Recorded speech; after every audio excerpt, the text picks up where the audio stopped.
You can maximize, minimize, and drag the windows to your preferred viewing size.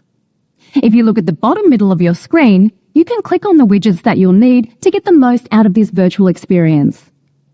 Secondly, Microsoft specialists are on hand to answer your questions in real time. So feel free to type in your questions using the Q&A window and we'll answer them as soon as we can. Lastly, we've provided some additional resources for you to supplement your learning.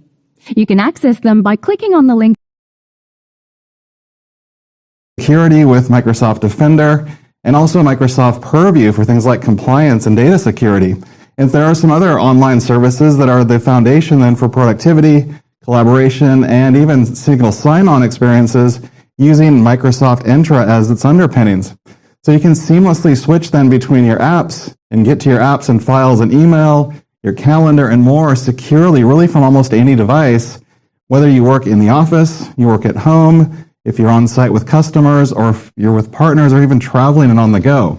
Now, Microsoft 365 works in companies and organizations of all sizes, and there are personal and family versions of Microsoft 365, but for the purposes of this virtual training, we're going to be focused in on the business and enterprise versions, and these are the same concepts that apply also to academic, nonprofit, government, and other versions of Microsoft 365 too. So I covered a few of the services and capabilities just now at a high level, but let's get a bit more specific. So Microsoft 365 includes a broad set of services, and often these are capabilities that some organizations will pay for multiple service providers. So it's good to know everything that Microsoft 365 includes so you can save costs for things like duplicate services. Now, besides the apps that we all know from Microsoft 365, most people are probably aware of email and the calendaring service. That's at the back end. It's running on Microsoft Exchange, Exchange Online. And for all the files that you create in the apps, each of those has their own OneDrive online file storage where those files go. And often that's included with 1 terabyte or more of storage capacity for every single user. Now, beyond that, you have a complete intranet solution with SharePoint Online, where you can also store files and much more. Microsoft Teams then not only gives you an online meetings platform that's integrated with your calendar and Exchange, but it's also one of the best platforms for chat-based team collaboration, and it has built-in phone services for voice calls and an entire app ecosystem to integrate with other online apps and services. Then you've got Microsoft Copilot with enterprise data protection. That's included with Microsoft 365 and Office 365. And it gives you really the power of generative AI using data from large language model training and optionally the web. And with Microsoft 365 Copilot, you can personalize the experience even more with deep integration using your data in the Microsoft Graph. And I'll show you what this all looks like and what this means in a moment. Of course, you have the Microsoft 365 apps that you may know from Office on your PC or Mac. But also the web-based experiences and mobile apps give you even more flexibility really on any device. And if you're coming from other online solutions, a huge differentiator for Microsoft 365 are the advanced controls for security and compliance and identity. In fact, we're going to spend an entire hour on this topic today, as well as device management using Microsoft Intune, which not only works with Windows, but also lets you manage macOS, iOS, and your Android devices too. So now if you're using or paying for other services across these different areas, you can see that Microsoft 365 is much more comprehensive than you might have thought. And you might already own Microsoft 365. There's a good chance that you can save costs for any overlapping services that you might be using today. So there are a lot of apps in Microsoft 365, and I won't have time to cover everything today, but just to give you a peek of what you can see when you're logged into Microsoft 365, these are all the experiences and all the things that you can do in terms of the apps that you get as part of Microsoft 365 just from the end user perspective. Now, I mentioned OneDrive, SharePoint, and connected online services and really getting to apps and experiences from any device. That said, it's one thing to just have apps available anywhere, but a core capability of Microsoft 365 is really getting to what you've been working on from all your different devices and not having to remember which device you might have saved that file to. So when you're using OneDrive, you don't need to worry about things like where is that file? Did I use my PC or my Mac last time I had it open? And the same goes for email, your calendar, Microsoft Teams, the notes that you take in OneNote, and really everything else. So this working set of your most recent files, it roams with you from your computer and sometimes multiple computers to your phone and into the browser. And these are usually just linked to files and information at its source. So you're not actually replicating the files on every single device, but you can safely reach them and load them from wherever you are. In fact, that's another upside to using Microsoft 365 across these different areas. The apps and services connect to your information, your settings, and activities via the Microsoft Graph, which again I'll go to in more detail in a moment. And as mentioned, your sign-in account is consistent across these different apps. Without that connective tissue, you might have different sign-ins and different data sets for your online meeting service, maybe another one for where you store and share your files, and maybe another for project planning, and another for email and productivity apps. But with Microsoft 365, it's just one user account and a single connected set of information. In fact, why don't I show you a connected set of app experiences across devices and the browser? So here, for example, I'm going to go ahead and start. I'm just going to show one app in this case, which is Microsoft Word. And I'm on a Mac, and you can see that when I log in with my account, I can see all my recent files here on the Mac, and I can get to anything that I've recently worked on and open it right there from that device. Now also, the same thing works if I'm on Windows. So if I've got multiple devices, I can also log into that device, and here you can see exactly the same set of files from a Windows device logged into the same account. Again, all those links roaming with me right into my Windows environment. But it even gets better because I can even do this from any browser. So here I'm in Microsoft Edge, but you could also be in Google Chrome, for example, and I have all these different files, again, that I can reach right from my browser and open, view, and edit those from my browser as well. And of course, phones, so I have an iPhone here, but you could also be using an Android phone. Opening up Word or the Microsoft 365 app, again, roams all those different recent files so you can get to what you're working on regardless of the device that you're signed in with. It's really powerful in terms of being able to use it across different devices. And I'm just showing Word here, but the same is true really for Teams, which I'll show in a bit, Excel, PowerPoint, OneNote, you name it, all these things are connected. So I talked about the Microsoft Graph. And the Microsoft Graph, again, works behind the scenes. It's really the connective tissue between your apps and the information that's stored in Microsoft 365. It's the gateway to kind of rich people-centric data and intelligence in Microsoft 365. And Microsoft 365 is collecting insights through the graph as a layer and also data activities for users across different Microsoft products and services. The Microsoft Graph plays a vital role in Microsoft 365 Copilot, which acts as your AI assistant for work. Microsoft 365 Copilot uses your data from the Microsoft Graph as your work context and integrates with Microsoft 365 apps and services. When you use Microsoft 365 Copilot, it can only access the files and the information that you explicitly have access to, and it's consistent with the rest of Microsoft 365. So Copilot has consistent enterprise-grade security, privacy, and compliance controls. Now you might be wondering why I keep saying Microsoft 365, not Office 365. And if you have Office 365, you might just think it's the same thing but with a different or a newer name. Well, it really isn't. These are different services. Both are cloud-based services, and Office 365 includes apps like Outlook, Word, Excel, and PowerPoint, along with services like Exchange, OneDrive, SharePoint, and Microsoft Teams.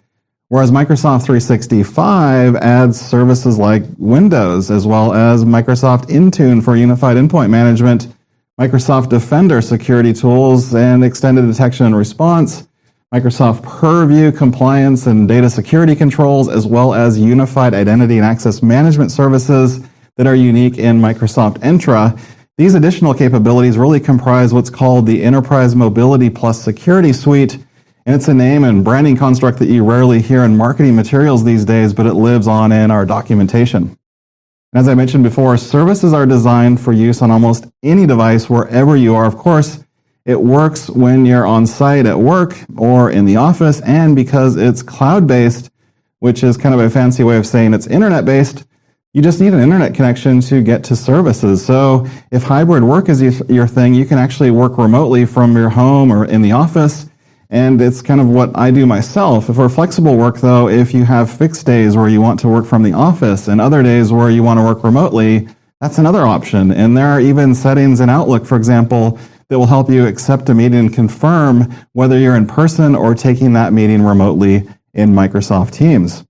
Now, if you work in the front line directly with customers in manufacturing, construction, distribution, or support, and more, all these things that I've spent years doing myself as well, there are even tailor-made versions of Microsoft 365 for frontline staff and specialized solutions, depending on your industry, your role, and the technology needed for your job.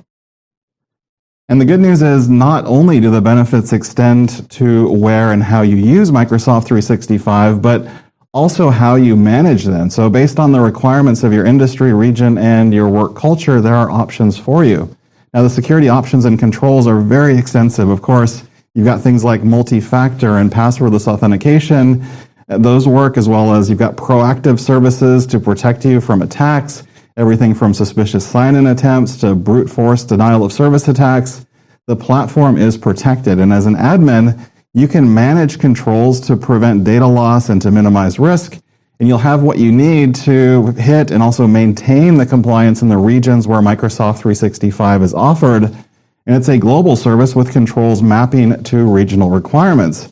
And really beyond the productivity and collaboration experiences that I've started to highlight and will demonstrate more of in a moment, with Microsoft Viva, we've also added employee experiences for improving workplace culture and well-being so that your people have the tools they need to get their work done. So hybrid work is here to stay, and so too is AI. And I've mentioned Copilot a few times already, and there are quite a few ways to experience Copilot, and there are other services out there from OpenAI, Google, and other companies. And if you've tried generative AI in the different apps and websites, the odds are that you've probably signed in with a personal account or maybe not signed in at all. Now, these are not services where you have the same data protections if you share sensitive information in your prompt. So our Microsoft Copilot experiences for work, where you use your work or school account in Microsoft 365 to sign in, also known as your Microsoft Entra account, they're not going to use your information from your prompts or your responses to train large language models that power these services. Conversely, if you read the fine print of other not intended for work use generative AI services, those may use your information, whereas Microsoft 365 Copilot and Microsoft Copilot with Enterprise Data Protection will never use your data to train large language models. And the good news is you've got two options. So one is included with Microsoft 365 and Office 365. It's called Microsoft Copilot, and you'll use your Microsoft 365 account to sign in. And the other is Microsoft 365 Copilot, which is a more feature-rich add-on license for anyone with a Microsoft 365 or Office 365 license. So what does Microsoft 365 have that Microsoft Copilot does not have? Well, first off, both have enterprise-grade security and data protection built in, and both have chat experiences that can be accessed by going to Microsoft365.com/Copilot. Now, the main difference is that Microsoft 365 Copilot is connected to the Microsoft Graph, which is literally the main difference. This allows it to understand you and your work, as well as providing the ability using Copilot extensions to connect seamlessly to other cloud apps as well. Now, it also has more integrated Microsoft 365 app experiences across Teams, Outlook, Word, PowerPoint, Excel, OneNote, Planner, Stream, Forms, Loop, Whiteboard, SharePoint, OneDrive, and more. Whereas Microsoft Copilot, again, is the free version for work when you're signed in with your Microsoft Entra account. It does not connect to your work data via the Microsoft Graph and just uses information from the language models themselves and optionally from information in web searches. Now, this is probably what you've used if you've been using popular generative AI tools not intended for work in terms of the experience and kind of the data behind it. This free version also offers a few built-in app integrations, but not as many as Microsoft 365 Copilot. So since the connection to the Microsoft Graph is the biggest difference, let me explain what that means and really how that works. So Microsoft 365 Copilot leverages large language models that interact with your data using the Microsoft Graph and optionally the internet to generate personalized experiences related with context as you work, reducing otherwise manual steps to find information that you need to get up and running fast. So what makes this possible? Well, Microsoft 365 Copilot uses powerful orchestration that combines the power of large language models, your universe of data with the Microsoft Graph, the internet, and your Microsoft 365 apps. Now, the Microsoft Graph has long been foundational to Microsoft 365. It includes information about relationships and activities over your organization's data. It works together with the semantic index for Copilot to orchestrate information retrieval. Then discovered information along with the original user prompt is presented to the large language model to generate an informed response, which is then returned back to the corresponding app. And importantly, Microsoft 365 Copilot only uses information that you explicitly have access to, as I mentioned, and it only remembers your conversation while it's in that conversation. And Microsoft does not use your information to train large language models. So now that you know how Copilot works, let me show you a few of the integrated app experiences. So I'm here in Microsoft Word, and you can see I've got a fairly long document with multiple pages. So I'm going to click down into a section here about discounts and incentives.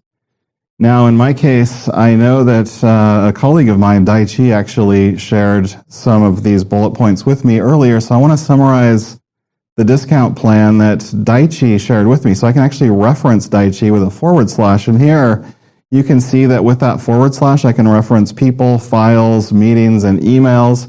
So I'll pick Daichi here, and then I will type what Daichi sent me earlier this week. And then once I do that, what it's going to do is actually comb through the different correspondence I had with Daichi, and it's going to look for that information that he had sent me, combing through my different emails. Again, things that I only have access to. And once it finds it, you'll see that it actually gives me that information. It references where it found the information. So all I have to do here is I can copy just these bullets if I want to, or I can copy the entire response. And here in this case, I just want to make sure I'm word for word perfect to what he sent. So I'll go ahead and paste them in, even though they're pretty close to what I had before.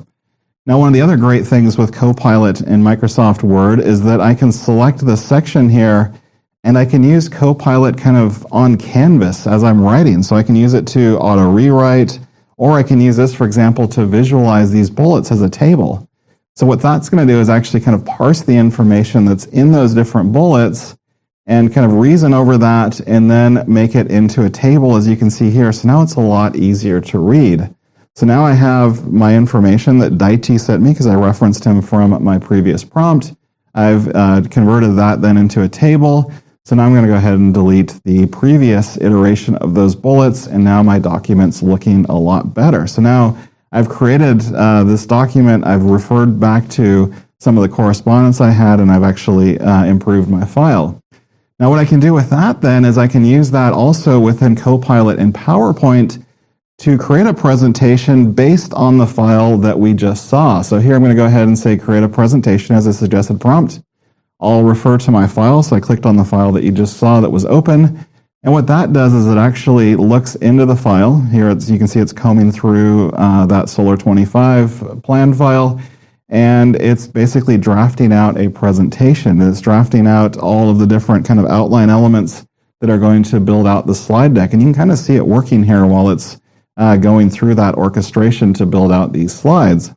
So basically it's generating all the ideas for the different slides, and you can see all the progress here on the right.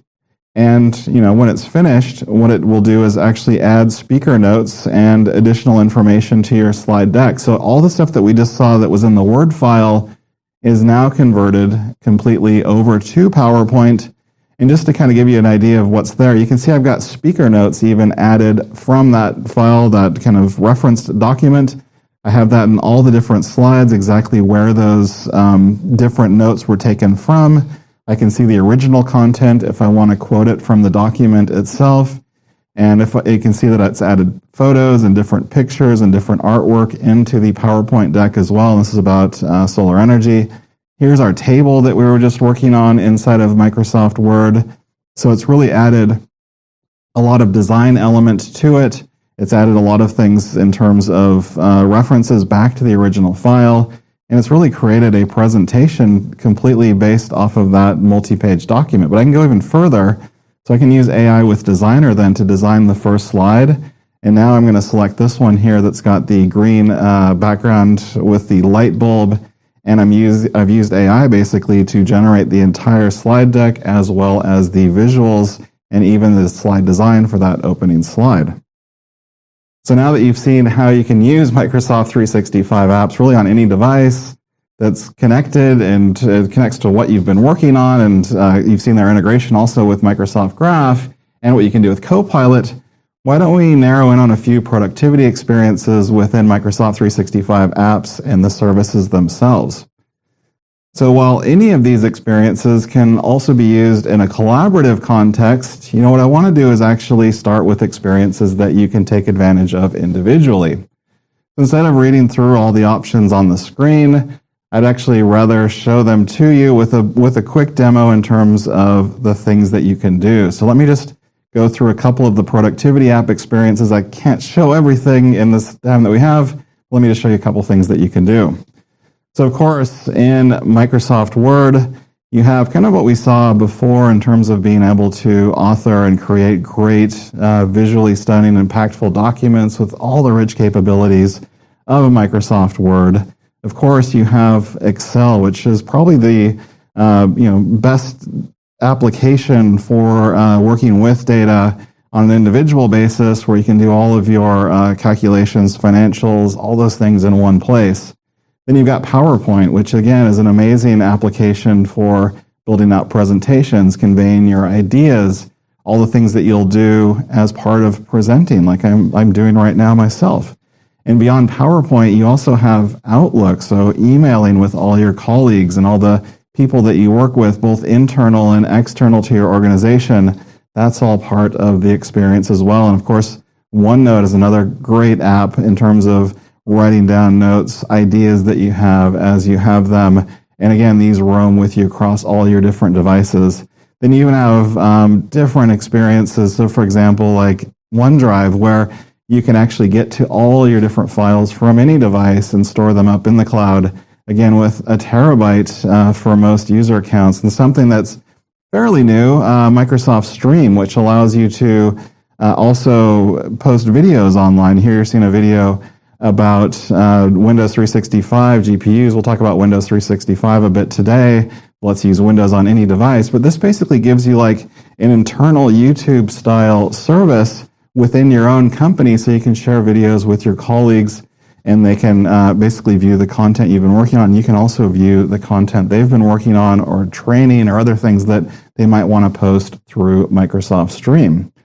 So beyond all of that, and I didn't have a chance really to demonstrate every experience in Microsoft 365 productivity, there's a lot more that you can do with very formalized and sophisticated project management using things like Microsoft Project. And there's a lighter weight planning and task management tool that you can use with Microsoft Planner. Then you've got personal task management with Microsoft To Do, scheduling for personal and shared times with Microsoft Bookings, creating online surveys, quizzes, and polls using Microsoft Forms, and also tracking and organizing information using Microsoft Lists. Okay, so now that you've seen a few of the individual experiences, let me drill into what you can do really as you work together with others, either internal in your company or external with partners and guests. So here you can see that we've got quite a few things that you can do in the Microsoft 365 apps. Again, instead of kind of walking through all the things that you can do with Teams or SharePoint or Viva and Outlook and Stream, I want to show some of these things to you, and I've shown Stream a second ago. So let me walk through a brief demo of some of the collaboration experiences. I really want to focus here on co-authoring. So you may know co-authoring, which you can do across a lot of the different Microsoft 365 apps. So here I'm actually in the context of Teams and kind of in the Word experience within Teams, and you can see with this, I'm actually able to get a flag of where others are authoring in my doc with me. Here I'm not actually typing myself, that flag is someone else that's working on the file right here from within Microsoft Word in the context of Microsoft Teams. And of course, you can have multiple people typing it, and I'll show you one of the most powerful apps for having multiple people author simultaneously against it. You probably didn't know that you can also co-author in apps like Visio. So Visio has been a long time, very great app for doing things like process flows and documenting how different processes work and different architectures, for example. Now you can co-author with others right in the context. And here you can see we've got a few different authors working together with us in Microsoft Visio even. So one of the coolest new things, though, in terms of being able to co-author and kind of built on the Fluid framework, which is really built for kind of that real-time collaboration and co-authoring, is Microsoft Loop. Now, Microsoft Loop, I'm going to show you kind of the Loop experience in Microsoft Loop, but you can also take these components and put them in other apps like Outlook or Word, for example, and in Whiteboard and various other endpoints, and you can use it on mobile as well as in the browser. So let me just show you here. I've actually got 5 people in the Microsoft Loop experience, and all of them are able to co-author with me simultaneously. So you can see here with all the different activity that's happening, you know, across the table and the different bulleted areas and the heading, all the different flags that you're seeing on the screen. I'm the only one I'm typing is on the very top here, but everything else is coming from somebody else that's kind of together with me in this Microsoft Loop experience. So it really takes that co-authoring and that collaboration simultaneously with others to the next level beyond kind of maybe some of the things that you're used to if you use maybe Word or other files with their co-authoring capability, which is also great, but this is really built specifically for real-time collaboration and co-authoring. So let's move on to Microsoft Teams. And like I mentioned, there's so much more than just meetings, chat, and group conversations in Microsoft Teams. It's really the hub for teamwork. And it's backed by enterprise-grade security, compliance, and manageability that I'm going to demonstrate in the next 2 sessions. Now, Teams and channels help you keep everyone together, up to date, and organized. The big difference between Microsoft Teams compared to being added to an email group is that the chat experience itself is persistent. If you're added to a team using email and someone sends a new email, it's not as easy or really possible sometimes to get that historical context. But with Microsoft Teams, when you're added later to a team, you can catch up on what you might have missed. And in Microsoft Teams, you've seen or maybe used the meeting experience for yourself, and I've shown the capabilities of Microsoft 365 Copilot to summarize and recap insights from previous meetings, or I will show that. I've also kind of briefly showed you some of the things that you can do and on slides in terms of audio calls with Teams Phone. You can use that, and you can use Teams with regular phone numbers even for outbound or inbound calls. You can also use PSTN calling, so normal phone numbers. And Teams can also act as your internal call router and forwarder, kind of like a cloud-based PBX service. And Teams itself is a platform itself with integrations into thousands of popular cloud apps and services, and you can even build your own integrations with your custom in-house apps too. In fact, what I want to show you here also is how Microsoft Teams works across the different devices that you use. Yes, there are great chat experiences and there are phone experiences. I'm not going to show you all of that here, but I will show you how you can use it really on any device as you switch between devices. So here, I'm in Microsoft Teams and I'm in the context of a Windows device. And this is one of the best experiences here for just team chat and collaboration. You can see I've got a channel going with my team here on the design of our X1050 launch. And I can get to all of my calendar directly from Microsoft Teams here, and I can join calls straight from, of course, the Rich client, which you might have used before. Now I'm on a Mac here, and you can see how close the experience is and how full fidelity that experience is, just like we saw on Windows. I can get to my conversation and my calendar. Same thing, I can join a meeting from my Mac. But you don't have to install the Teams client in order to be able to use Microsoft Teams. So the same great conversation chat experience. And if maybe you're inviting someone who doesn't have the Teams client installed on their Mac or their PC, they can join right from the browser with the same type of fidelity that you saw on PC and Mac.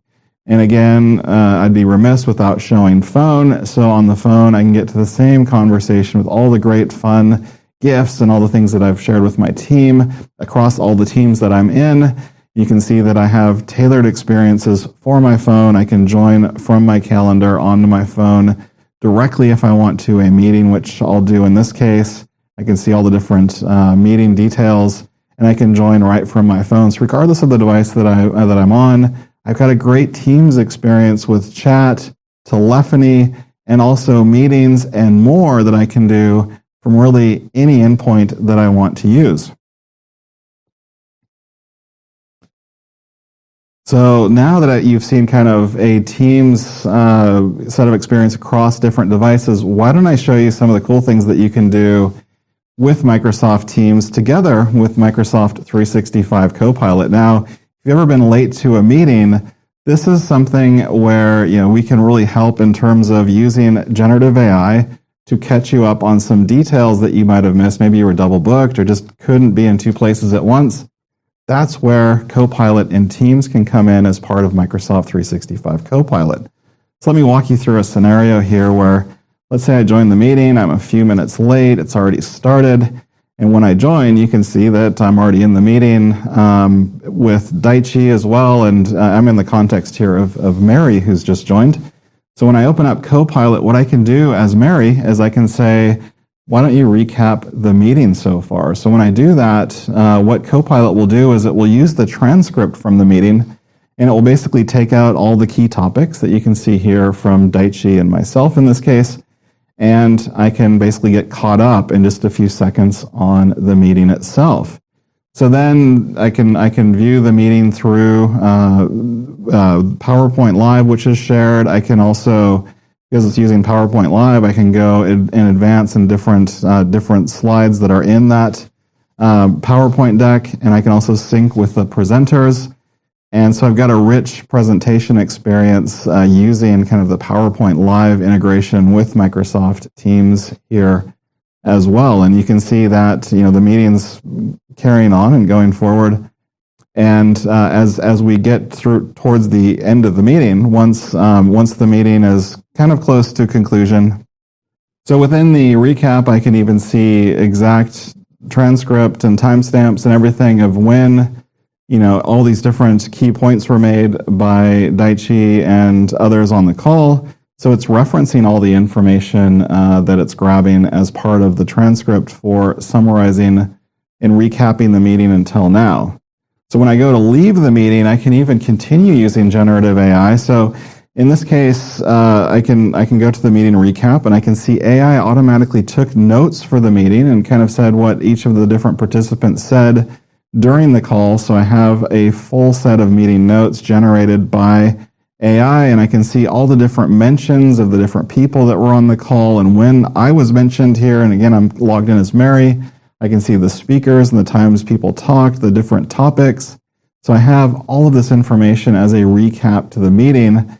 And then the transcript itself, which is speech-to-text AI generated, that I have to really go back to the specific meeting itself. So the other thing that I can do is actually use Copilot with the recap itself to ask additional questions. So for example, if I want to say, what were the discounts that were discussed maybe during this meeting, I can put that in as my prompt.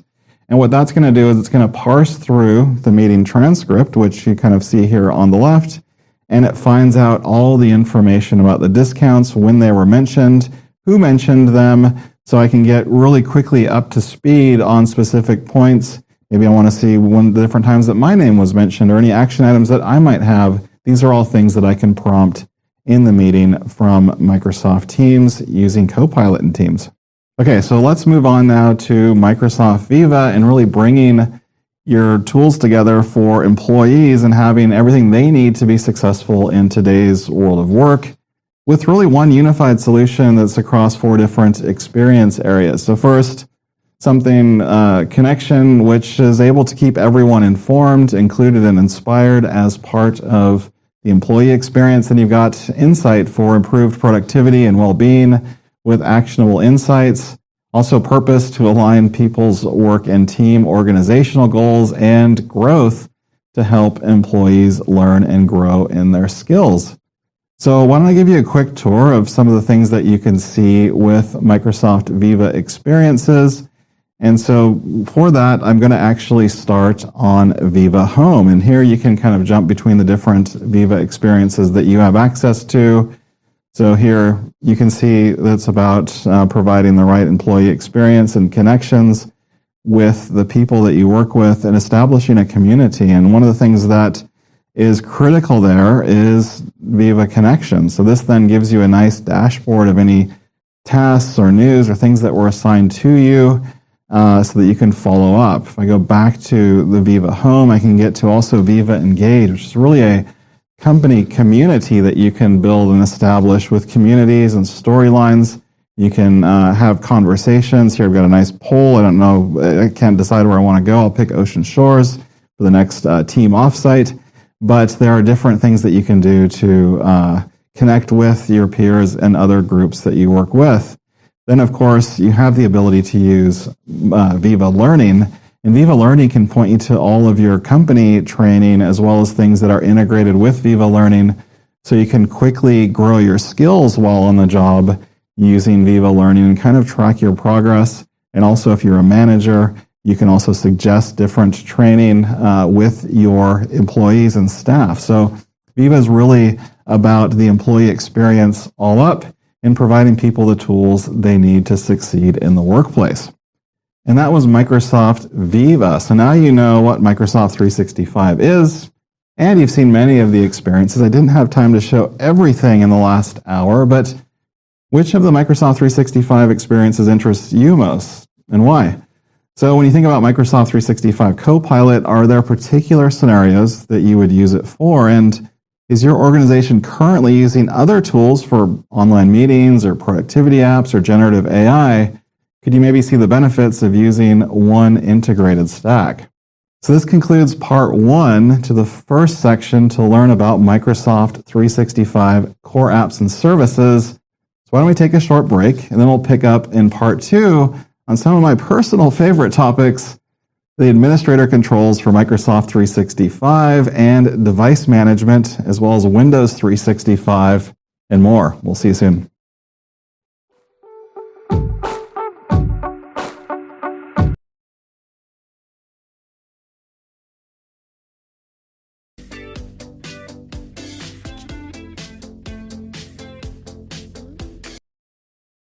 To describe configuration options in Microsoft 365, what you can do with device endpoint management, with cloud endpoint, and with cloud endpoints like Windows 365 and Azure Virtual Desktop, as well as describe Microsoft 365 apps, which you might still refer to as the Office apps, and their configuration and servicing options. These are some of my favorite topics for real.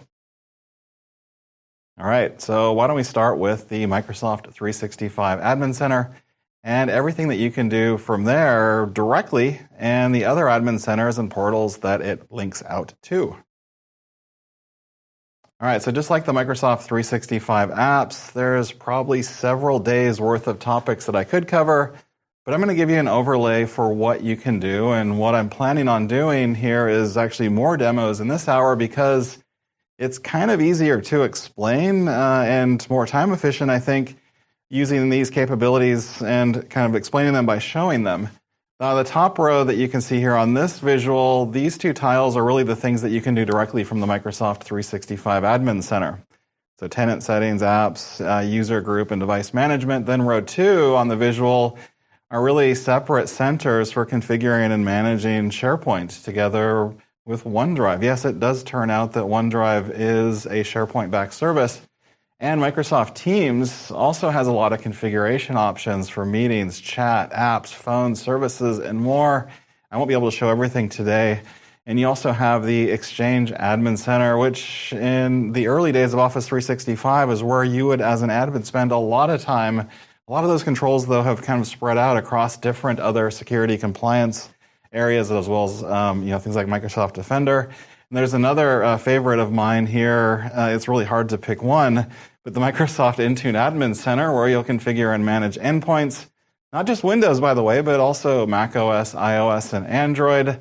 like I've mentioned in the previous session. Then you also have Microsoft Defender, which has its roots with Endpoint Detection Response, or EDR, and now it's fully integrated with Microsoft's cloud-based SIEM service, Microsoft Sentinel, and it has cloud app protections too. Then finally we have Microsoft Purview. Now if you're new to these two services, you might think Defender is just about security and Purview just helps with compliance, but you'd be wrong, because most of the data security information protection controls, like data loss prevention policies, for example, that work on your files that are in SharePoint and OneDrive, Teams, and Exchange, well, those are managed in Microsoft Purview, and that's in addition to more classic compliance capabilities that you have there, like eDiscovery, Audit Search, and also Compliance Manager as part of your regional regulatory compliance management.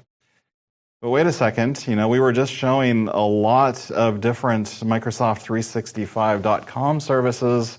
What's in there versus the Admin Center? Well, the Admin Center, the Microsoft 365 Admin Center, is where you can, as an administrator, manage your Microsoft 365 subscription. To access the Admin Center, you go to admin.microsoft.com, and you can sign in here as an admin, and you can perform the most common tasks, like managing your users, your groups, purchasing services, assigning licenses.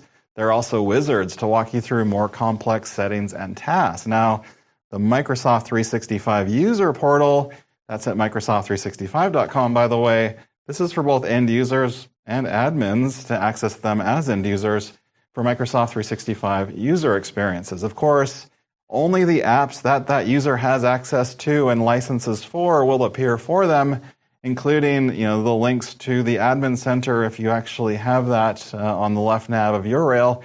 The portal allows for kind of quick, easy viewing and editing of files that are saved to online sources like OneDrive and SharePoint and maybe other connected locations. And you can also access your user settings and do things like self-service password reset, changing your profile picture, and rolling into multi-factor authentication options, installing Microsoft 365 apps if your admin allows that, and much more.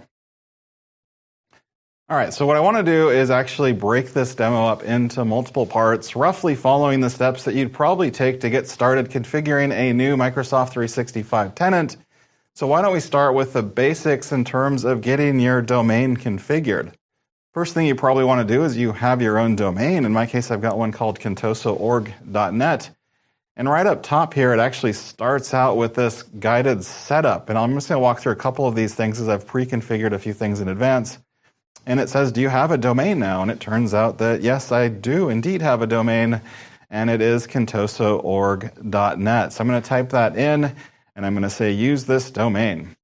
Now, what that's going to ask me to do is verify that I own that domain, because I can't just put in any random domain there. I've got to be able to prove that with a TXT record so that I can verify it. So when I do that, I can add the TXT record, for example, and here you can see that it actually gives me a unique TXT value that I'd put in with that domain registrar and verify.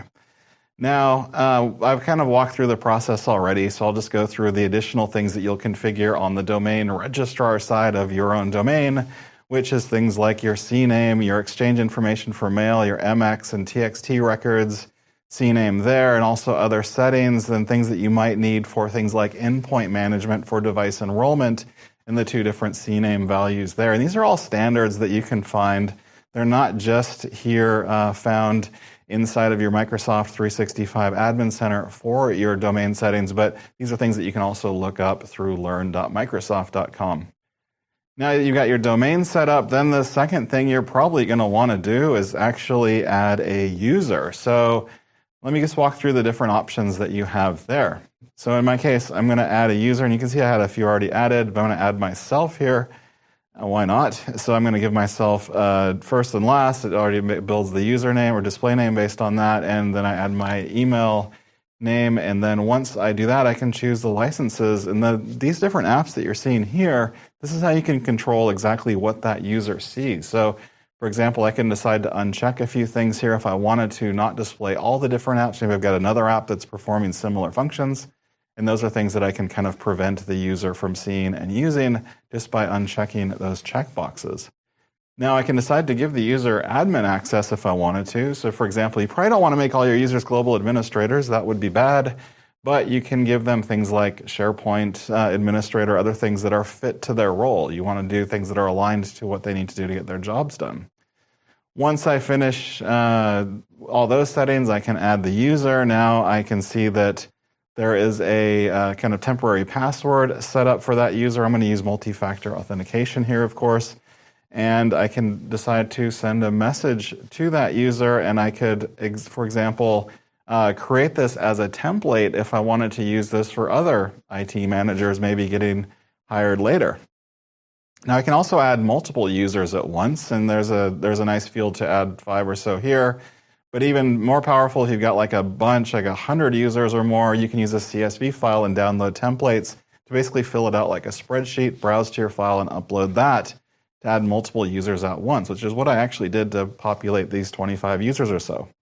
Then at any time, you can actually go into that user account and edit their different properties. So here, for example, I will add my manager, Megan Bowen, who's actually who I'm logged in as in this demo tenant.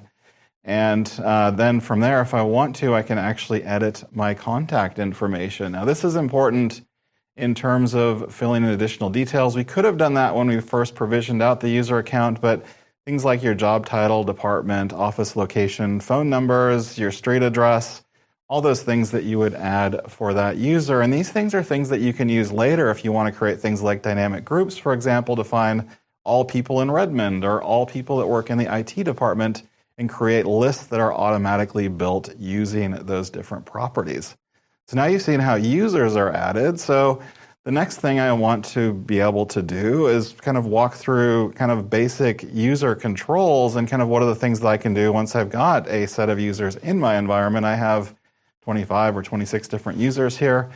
So once I have someone in the environment, and you kind of saw this before, but if I click into Adele here, for example, here you can see all the different details about the accounts, but this is also where you will assign licenses, maybe additional licenses.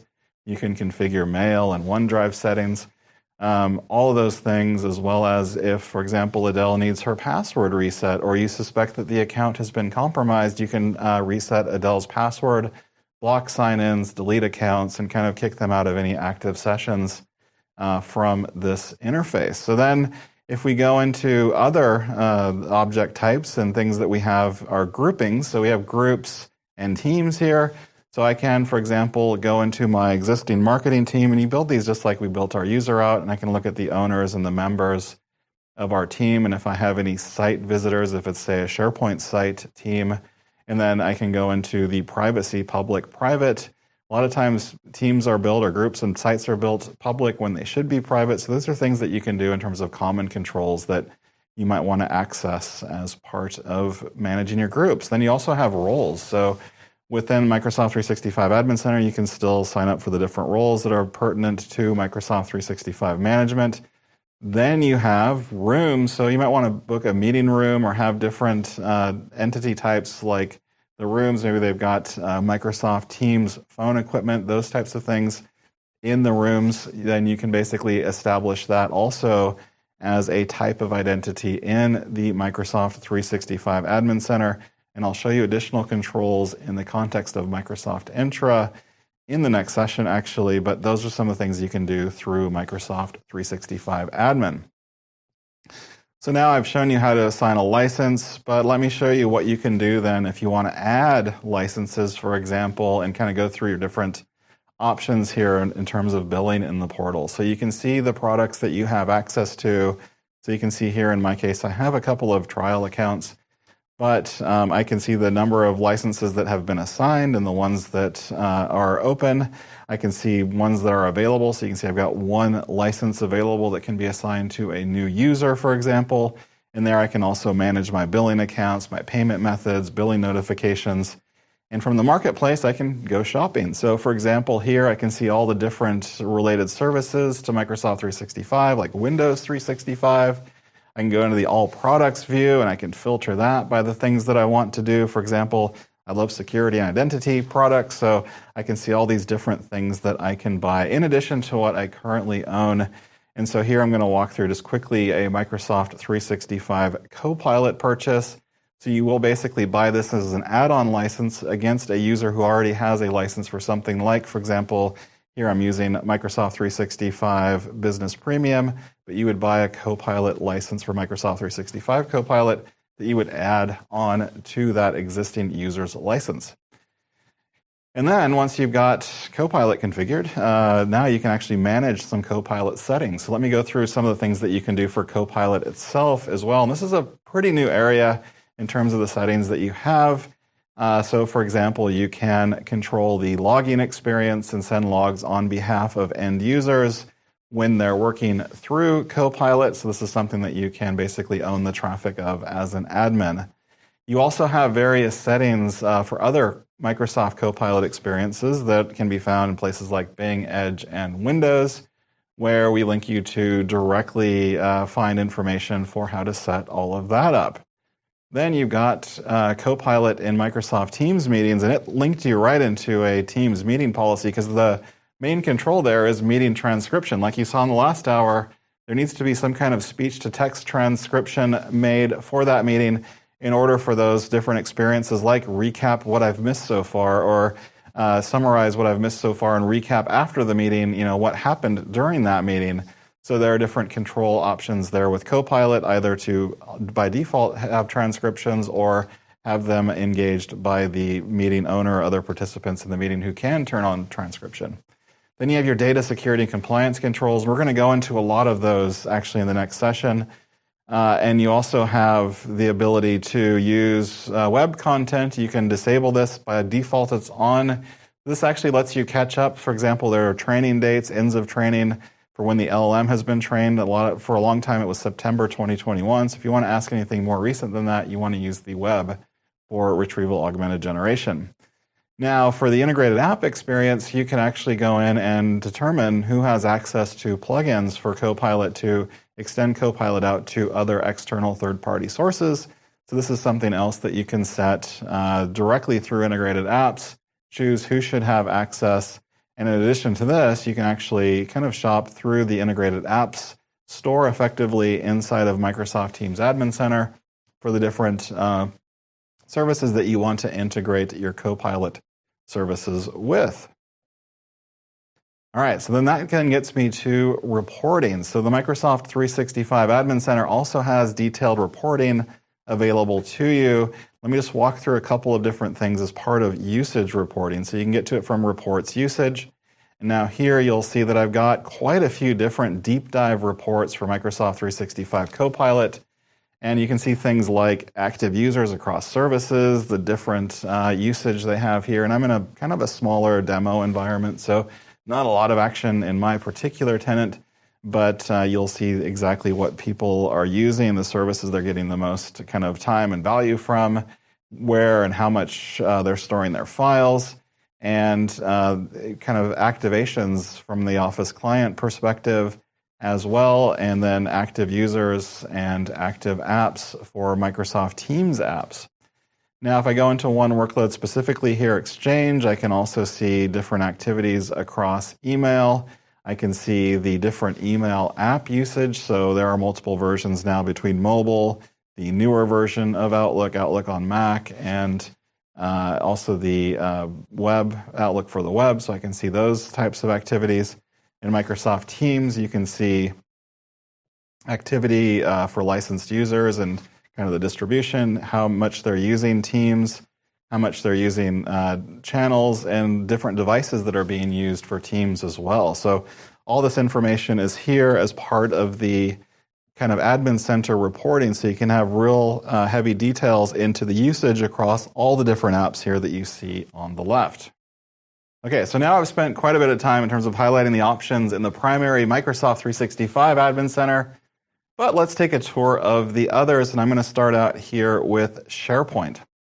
So, like pretty much all the different admin centers, the way to get to them, especially if you've just provisioned your tenant for the first time, is hit Show All. Then you can see all the different admin centers here on the left. Now I'm going to select SharePoint, and from there you can kind of see the main SharePoint actions that you will take. Now the first thing that you'll probably dig into are your active sites. So I've got a handful of active sites here. And I can go in, and these kind of resemble some of the user controls that we just saw, but you can see that I can look at my site membership. I can look at these settings for public and private. These are important, by the way, for things like Copilot and search and making sure people aren't over-permissioned or over-shared. And I can go through each of my sites and kind of control and configure them. I can also create sites from here if I want to, and I can transfer or kind of convert sites into hubs and do other actions against existing sites too. Now, policies for sharing, these are pretty important in terms of how you do external sharing. So you can see here from most permissive to least permissive, we can basically prevent external sharing altogether or allow it in one service but not the other. These are individually toggleable. And something that's also important, kind of once you've set it where you want on sharing, is the default type of link that you want to share. And there are other sharing settings here, allowing guests and kind of what you want the access to be external. There's a lot of external kind of sharing rules and logic here. But also the type of sharing, if you want it to not be default edit, but default view, for example, or you want it to be default specific sharing versus share with everyone, that's important. Now, in access controls, you can see unmanaged devices that may not be able to connect, idle session sign out, network location, apps that aren't using modern auth, other important things. Then you've got different settings for setting up, home site connections to Viva, those types of things, like I saw or showed earlier. Then also a term store. This has kind of been around for a long time in case you've got term store customization that you want to do. And you've also got the ability to migrate from an existing service if you're using something else as kind of your intranet service for getting content into SharePoint, including things like Box and Google Workspace and Dropbox, etc. So those are some of the controls that you can do in SharePoint, and there's a lot that you can do in the Microsoft Teams Admin Center. And for today, I'm going to focus on the settings and policies for capabilities within Microsoft Teams, but know that there's a lot more there as well. So here, again, same way like we saw before, getting to it from the left nav of the M365 Admin Center is the way I would typically get to it. And you can go right into settings and policies. Now, this is kind of nice because it lays out some of the main ones that you want to configure.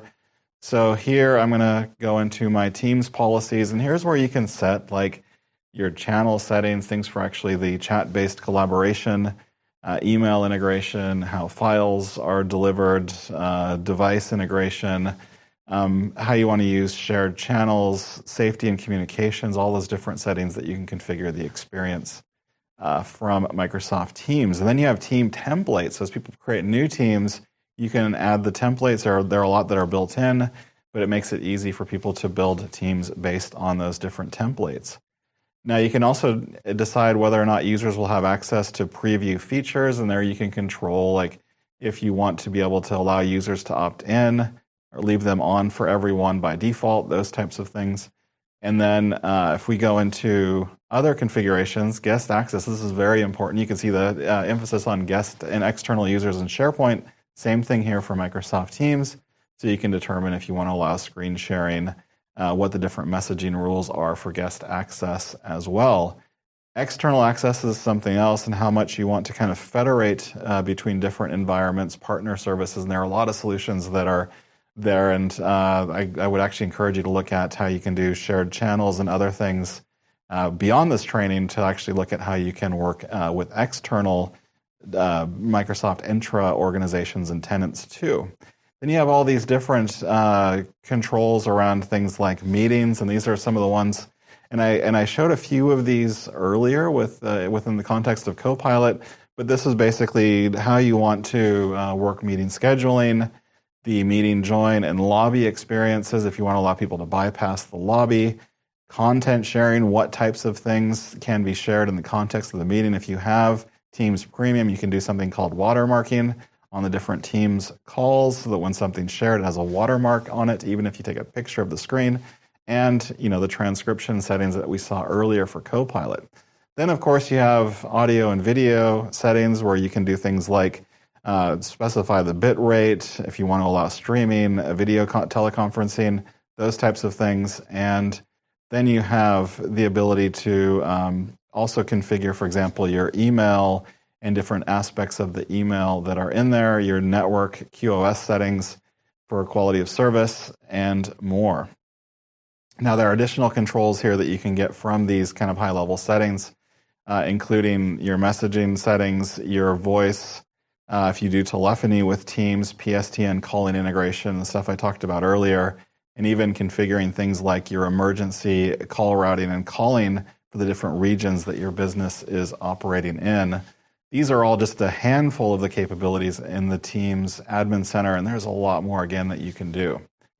So next, I'm going to dig into the Exchange Admin Center and highlight a few email controls. So there's a story with the Exchange Admin Center, and I'll get to that in a second, but you get to Exchange Admin Center in the same way that you would get to the others from the Microsoft 365 Admin Center in the left nav. Here you can do things like manage your mailboxes, change mail flow settings, add shared mailboxes. You're going to see the same types of information that you saw in the Microsoft 365 Admin Center.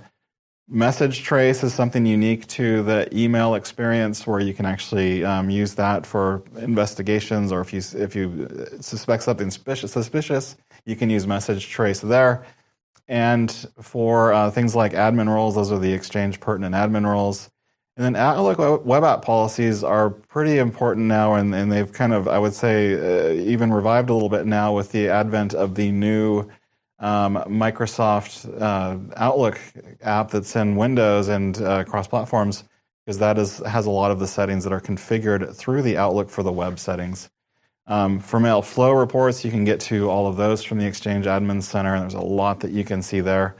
And then if we go down actually into other features, this kind of tells the story, because there's a lot of stuff that used to be in the Exchange Admin Center that I think is kind of like almost like diaspora going out into things like Microsoft Purview and also Microsoft Defender portals. So a lot of the controls, the things that you might have done in the past, like data loss prevention or other things that were part of the Exchange Admin Center, a lot of those are in their corresponding admin centers that are for Purview for data security, information protection, compliance, and then we'll get to some of the security settings in the next session when we go into Microsoft Defender, where you can do kind of the Exchange online protection settings through, or EOP settings through the Defender portal.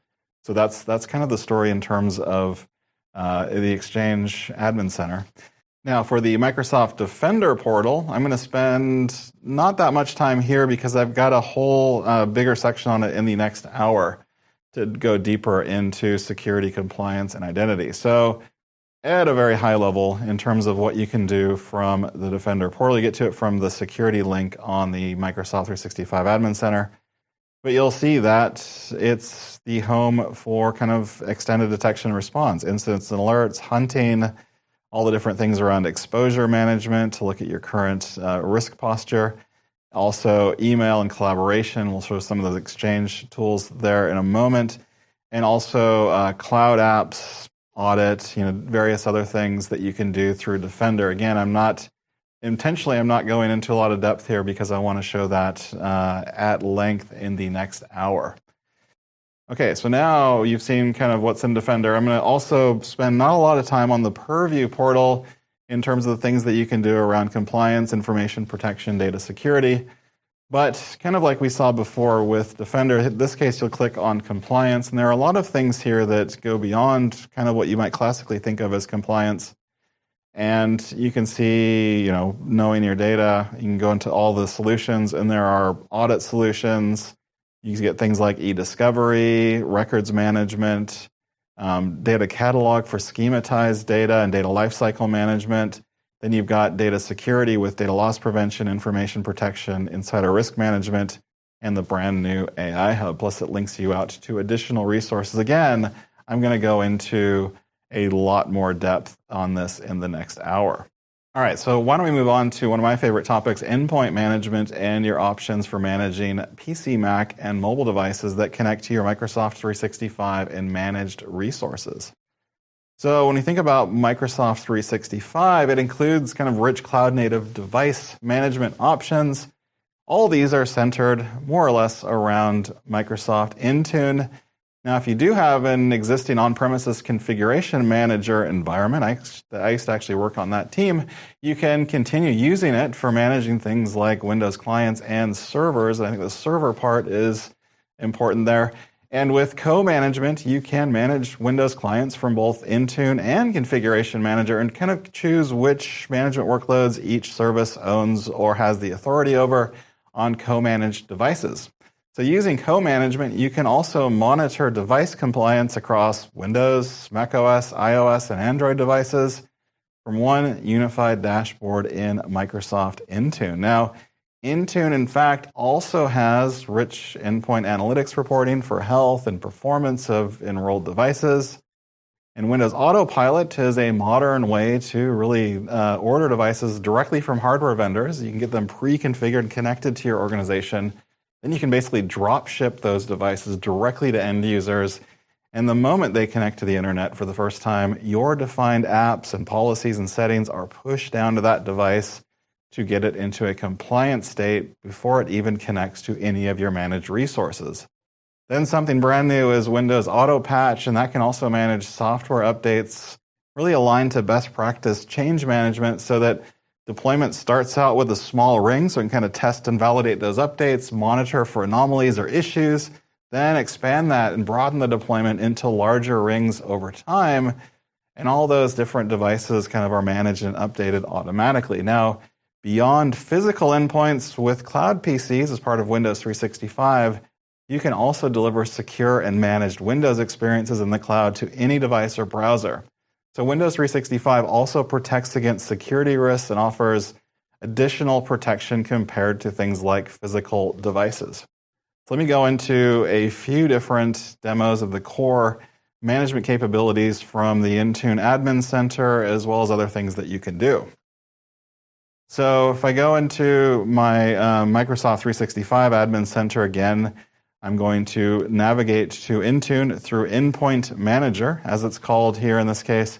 That will take you to the Intune Admin Center. You can see I can do devices, apps, endpoint security, groups. I've got the Surface Management Portal, tenant administration, troubleshooting, user management, and I can get to other related consoles as well. So let's dig into devices.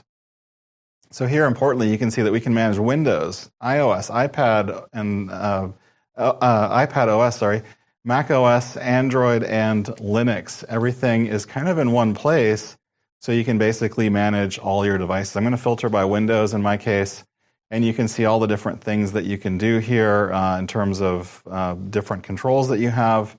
And here I can see all my different devices that I have under management that are enrolled, what version of the operating system is, and also the last time that device checked in. If maybe it's in a drawer, it hasn't checked in a while, you can see those types of things as well. So I have all of that in one place, again, across all the different devices and platforms that I'm managing. So now let's move on to enrolling devices. So policy management and enforcement across all your devices is also a key benefit for Microsoft Intune. So why don't I show you what you can do there?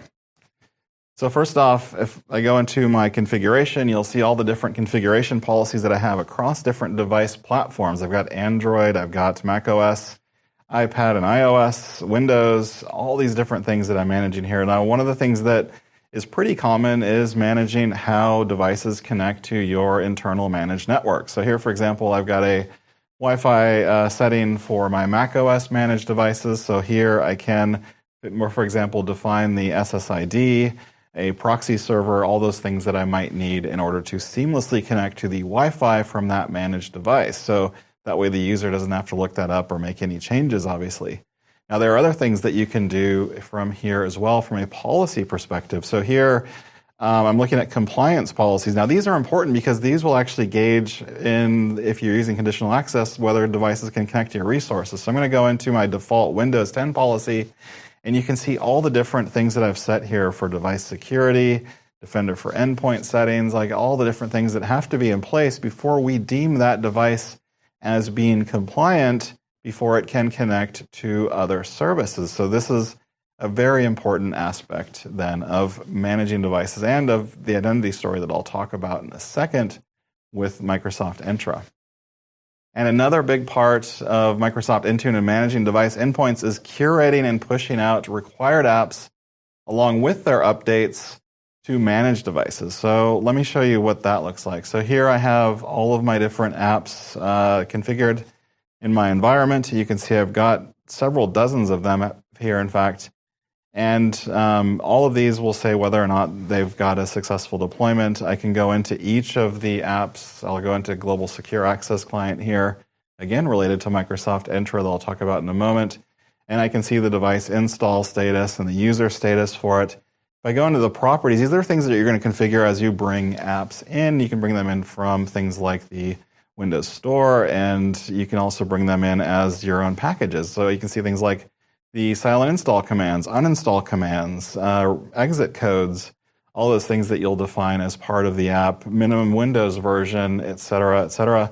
And you can also obviously assign either groups that are included or excluded as part of setting up different app packages from the Intune portal as well. So if you're using Microsoft Endpoint Configuration Manager right now, you can configure co-management in just a few steps. And this way, again, you can kind of choose which aspects to manage from either Config Manager or Intune and see which devices are enrolled in each. So I'm here in Configuration Manager, and I've actually opened up the Co-Management Configuration Wizard to connect up both services.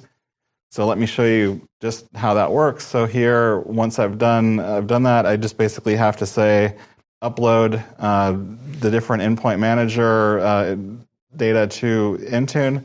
I need to make sure I configure my Intune connection. So here you can see that I have a app registered that will be registered as part of that handshake between my Intune environment and my Config Manager environment. Then I can decide if I want to upload all devices or just collections. And once I do that, that will run for a few minutes here. I kind of sped it up a little bit to save some time. But then that's going to essentially get you connected with the things that you need from the Config Manager side. And you can then move on to, for example, determining which authority for each workload, like software update, software distribution, OS management, et cetera, that you want to put for each service. Now, on the Intune side, you also have to make a few configuration changes, not too much. There's a co-management enrollment profile that you'll set up.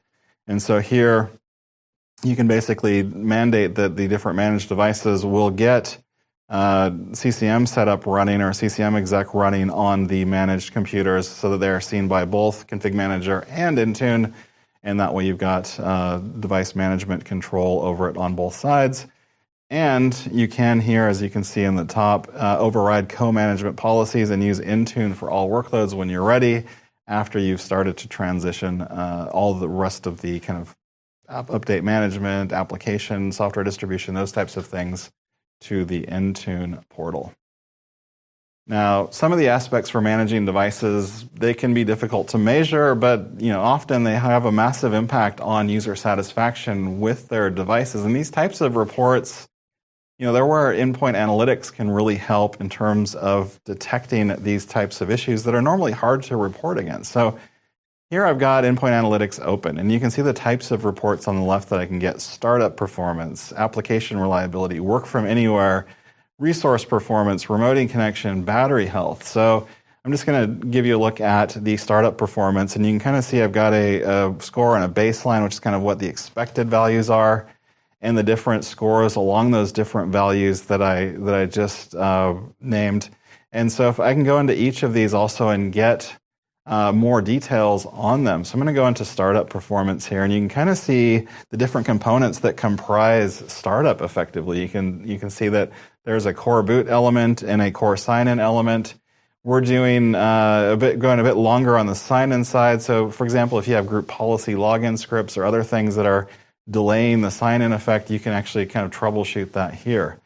Battery health is something else that's pretty critical now. A lot of devices don't have serviceable batteries, so I can see what the user performance looks like across their battery health, and then, for example, I can see how much life is left in the different batteries, how that performance looks from a capacity and runtime perspective, and what the scores look like over time.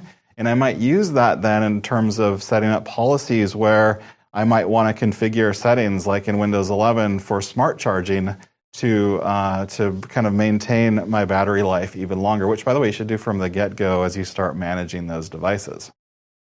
Okay, so Windows Autopilot then, we'll move on to deployment. It allows you to basically order Windows devices, as I mentioned, directly from your preferred hardware vendor, where basically they are established and enrolled under their unique hardware IDs to your organization, kind of establishing ownership. That way, when the hardware supplier sends devices directly to end users, and they can without you having to kind of intercept them and reimage them or kind of deploy them yourself, once that device connects to the internet, like I said, the owner, the relationship that you have between your company and that hardware device is applied directly, and you can manage it from the cloud. So what I want to do here is walk through how to create a device preparation policy, and I'll also show you some of the things that you can do in the broader Copilot policies to hide some of that end user experience to make these process more streamlined. So I'm going to create a device preparation package and policy. I just need to give it a name. I'll call it default autopilot. And then I will pick the group that I want it to be in. In this case, we're using an all Windows PC group, which is a dynamic group that I've set up for an order of autopilot PCs. And then I can determine if I want the accounts to be standard users or local administrators, the join type, different sign-in experiences and setup experiences if I want people to be able to skip setup if maybe multiple attempts don't work out. And I have the ability to actually add apps to the devices. Now, this doesn't kind of replace what you might do as part of standard app distribution policies, but you can essentially pick up to 10 apps, and even you can run scripts as part of the initial provisioning pass. And then, of course, when the device does connect into management, it will pull down any other apps that are in scope for it. Now I can select the assignments that I want, and when I save this pre-device preparation policy profile, it's going to be set up for the next batch of autopilot PCs that are getting shipped out to my users. Now, I talked about some of the setup screens that you can kind of hide from users to streamline their setup process.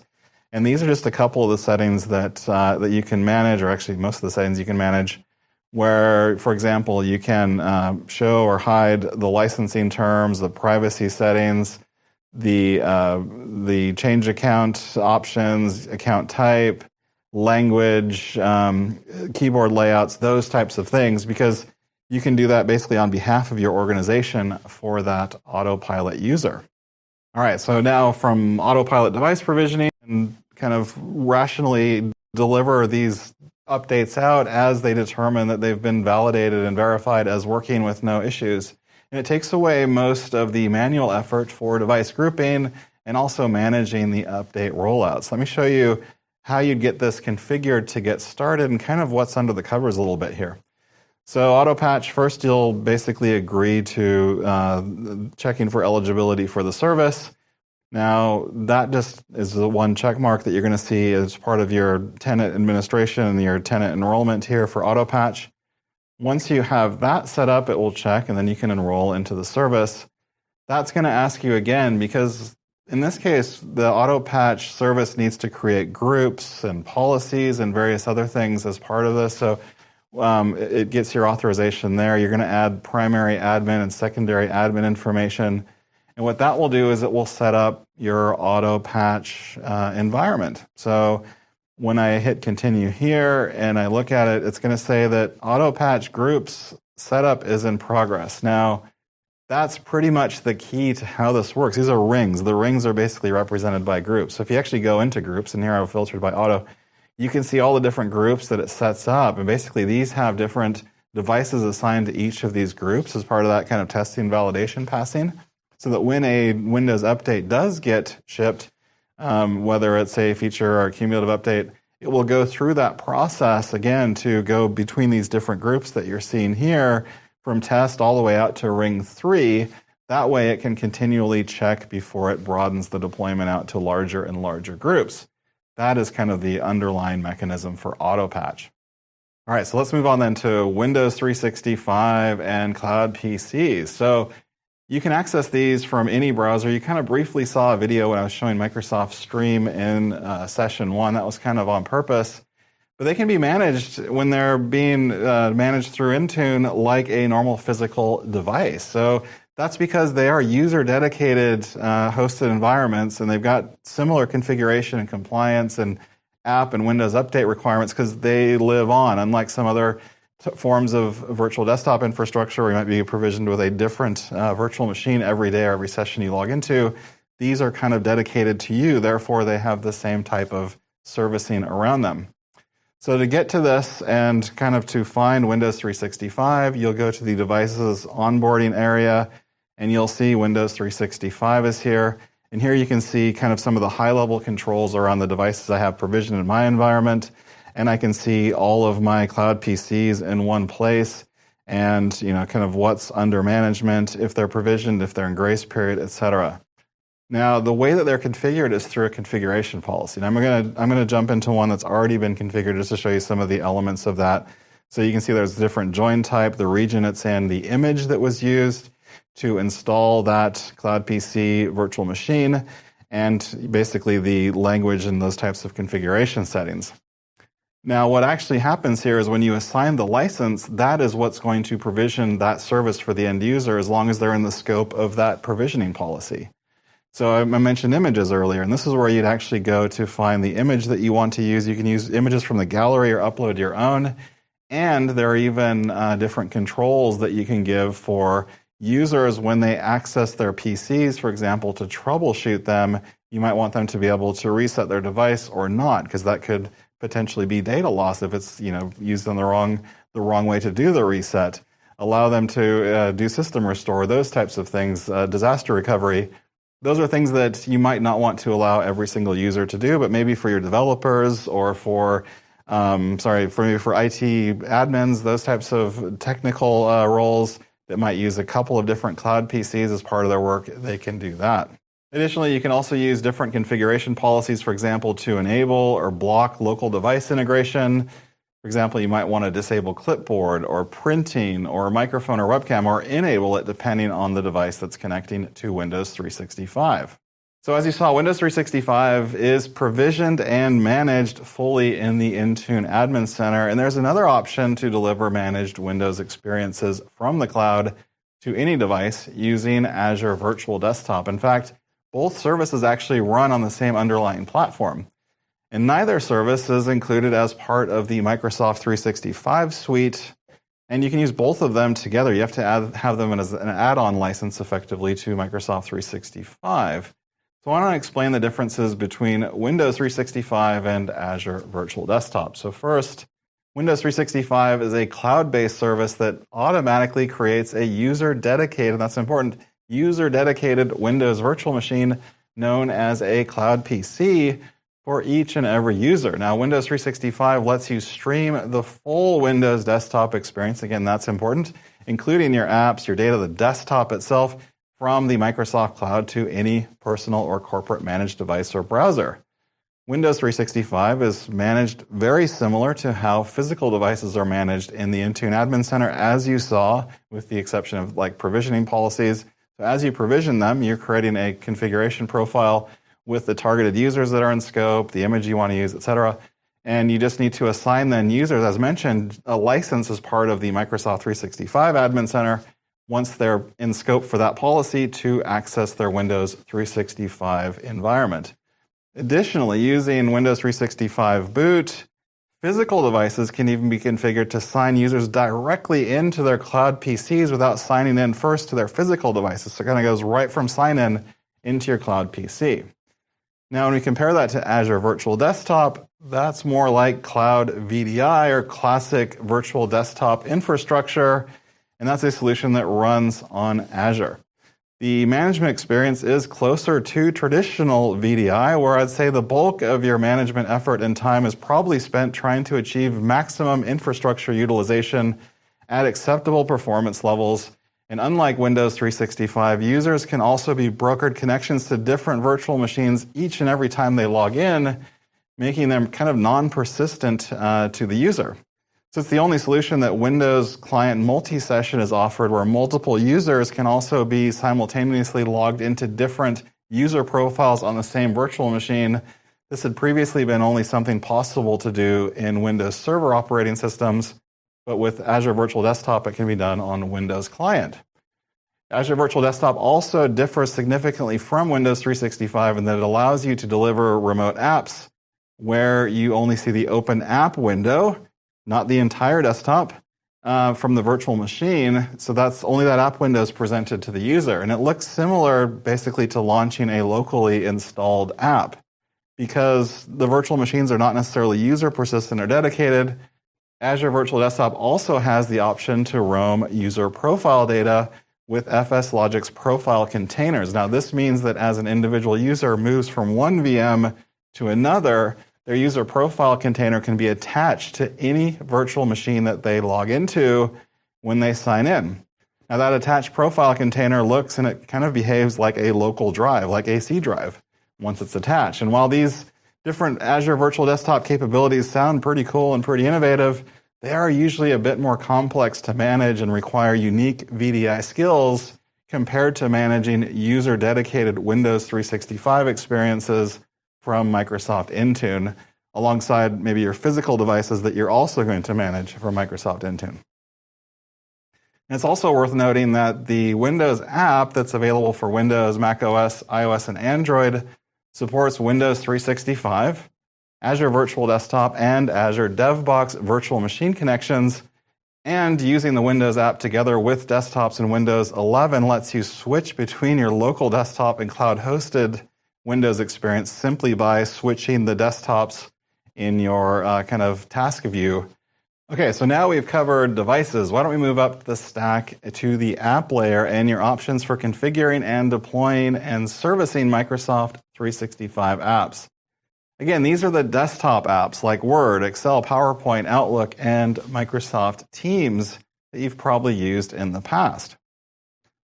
So I'm going to first start with the basic controls that are available in the Microsoft 365 Admin Center that will work in situations where maybe users are local device admins and they're allowed to self-install Microsoft 365 apps from Microsoft365.com or the Microsoft Store app. So let me show you what that experience looks like and what you can manage in those cases. So from settings in the Admin Center, you will go into the org settings. And once you do that, you're going to see quite a few different classes of org settings. Now here, if I scroll down a little bit to, there we go, Microsoft 365 installation options. Those are the app install options. And I can determine the update channel that I want. Current channel, which is kind of the newest, latest, greatest capability, monthly enterprise, which is a little bit delayed, and semi-annual. I prefer the 2 monthly channels. And then you can see other experiences that you might be able to either enable or disable for users as they go to self-install their apps. Now, once you've configured that, that will light up another tab called Version Management, where you can basically see your previous version and the current version and what will be the next scheduled version. And here, if you wanted to, you could skip the next version right from this right side pane. All right, so why don't we move on to deployment methods and the update channels and how updates are installed, because I actually worked on some of these original engineering specs when these services were initially designed, so this is going to be pretty fun for me to actually cover as well. So if we look at our deployment methods, because they are a bit different compared to maybe executable or exe files or Windows installer MSI files or even the newer MSIX app packages that you might be used to, you have options to run an installation exe effectively that pulls the app payload down from the cloud on demand, or you can download and install from local source that package into, for example, your distribution points if you're using on-prem deployment. Now, the Microsoft 365 Apps Admin Center, it allows you to build configuration XML files that allow you to elect for the apps, the version numbers, the update channels, and the features that you want, other apps that you might not want to install. And there are similar options that are actually built in directly, even kind of the iframes of those channels and those different tools in Intune and also in Configuration Manager. Now, additionally, the Cloud Policy service for Microsoft 365 apps, it allows you to granularly configure individual app settings scoped to users, groups, or devices in your tenant. So you can do that directly from config.office.com. You can also use ADMX-based administrative templates for Office 2016 and newer that are available in your own group policy or through tools like Microsoft Intune or Configuration Manager. Again, GPO also support Microsoft 365 apps, as well as non-subscription if you're using perpetual versions of the Office apps like 2019 and supported newer versions. So there are also a few options for Office Update channels with previews available for each, enabling you to test out new features before deploying selected channel updates broadly. So when should you use each? Well, the current channel provides your users with new Microsoft 365 apps features as soon as they're ready, but on no set schedule. And then you've got the monthly enterprise channel, which provides them with new Microsoft 365 apps features only once per month and on a predictable schedule. Typically, new features will debut in the current channel and later come to the monthly enterprise channel after significant testing and validation has happened. And this is really the recommended channel if your organization is more on the conservative side in terms of software updates. Then you have the semi-annual enterprise channel, which is really designed for kind of non-human devices. They might be running specialized business or critical workloads that require extensive testing before new Microsoft 365 apps features are implemented. This channel is really suitable only for select devices performing automated tasks where end users aren't present to ensure compliance with regulatory or organizational standards. It's not recommended for people, and there are quite a few different downsides in terms of performance and security levels compared to the monthly enterprise channel, for example.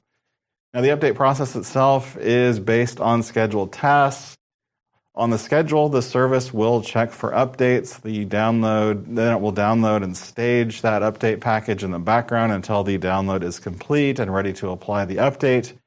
Users are then informed when updates are ready with a policy-governed number of optional deferrals if they want to kind of delay the update. When an update is applied in the background, open files are saved. The update process is usually completed within seconds because it's based on application virtualization and a series of file and registry moves and pointers that happen as part of the updates. It's usually pretty quick. So the Microsoft 365 Apps Admin Center is another way you can manage your apps, and you can also get to that from the Microsoft 365 Main Admin Center, and you can even navigate to that from config.office.com. Let me show you what you can do there. So first, if you want to navigate to it from the All Admin Centers view, you can get to it there.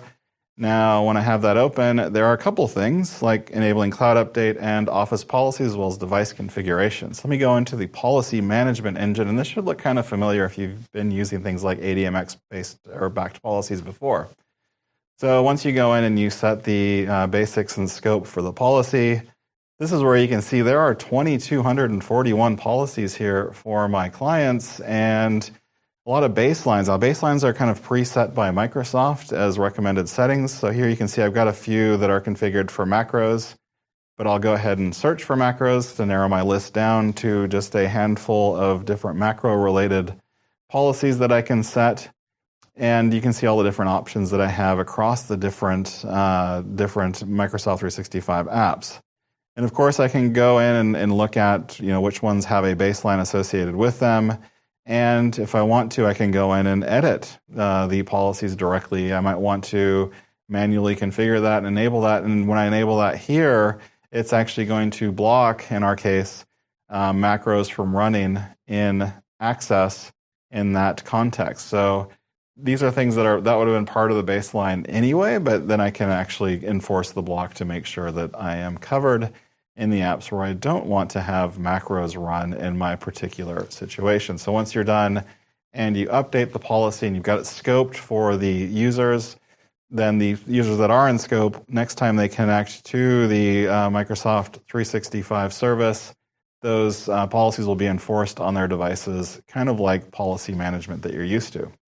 Now for device configuration, these are those XML files I was talking about where you can configure basically how apps will get installed on devices. So you can configure things like the the apps, the language channels, the monthly or current channel updates, all the different settings that even your policy preferences, everything that we saw before more or less, you can set them up as install time policies and preferences. Then when you're ready and you've completed the entire XML file with the apps that you want to install or not install, the update channels, all those things that are configured, you'd basically save that as an XML that gets called as part of the installation executable file, and that will basically respect all of the controls that you have in your configuration XML. If, for example, you're using things like a scripted install or configuration manager and you want to do it as a package from your local source or cloud source, those are all options that you have using the Office customization tool and the Office deployment tool.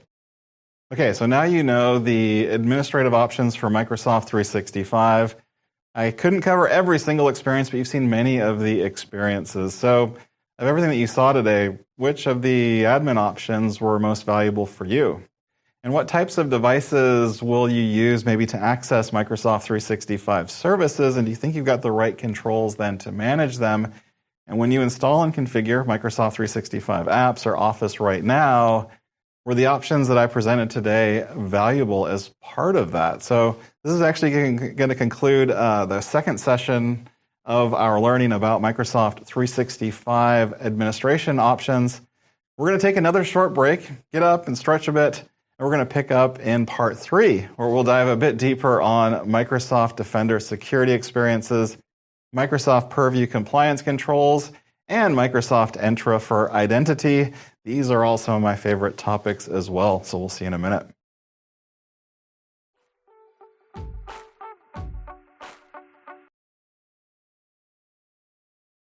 Identity management, because it's how you manage user, device, group, and workload entities, as well as the foundation for how you license and, by extension, how individual app services are assigned. So in the next hour, you're going to learn about the function and identity types in Microsoft 365.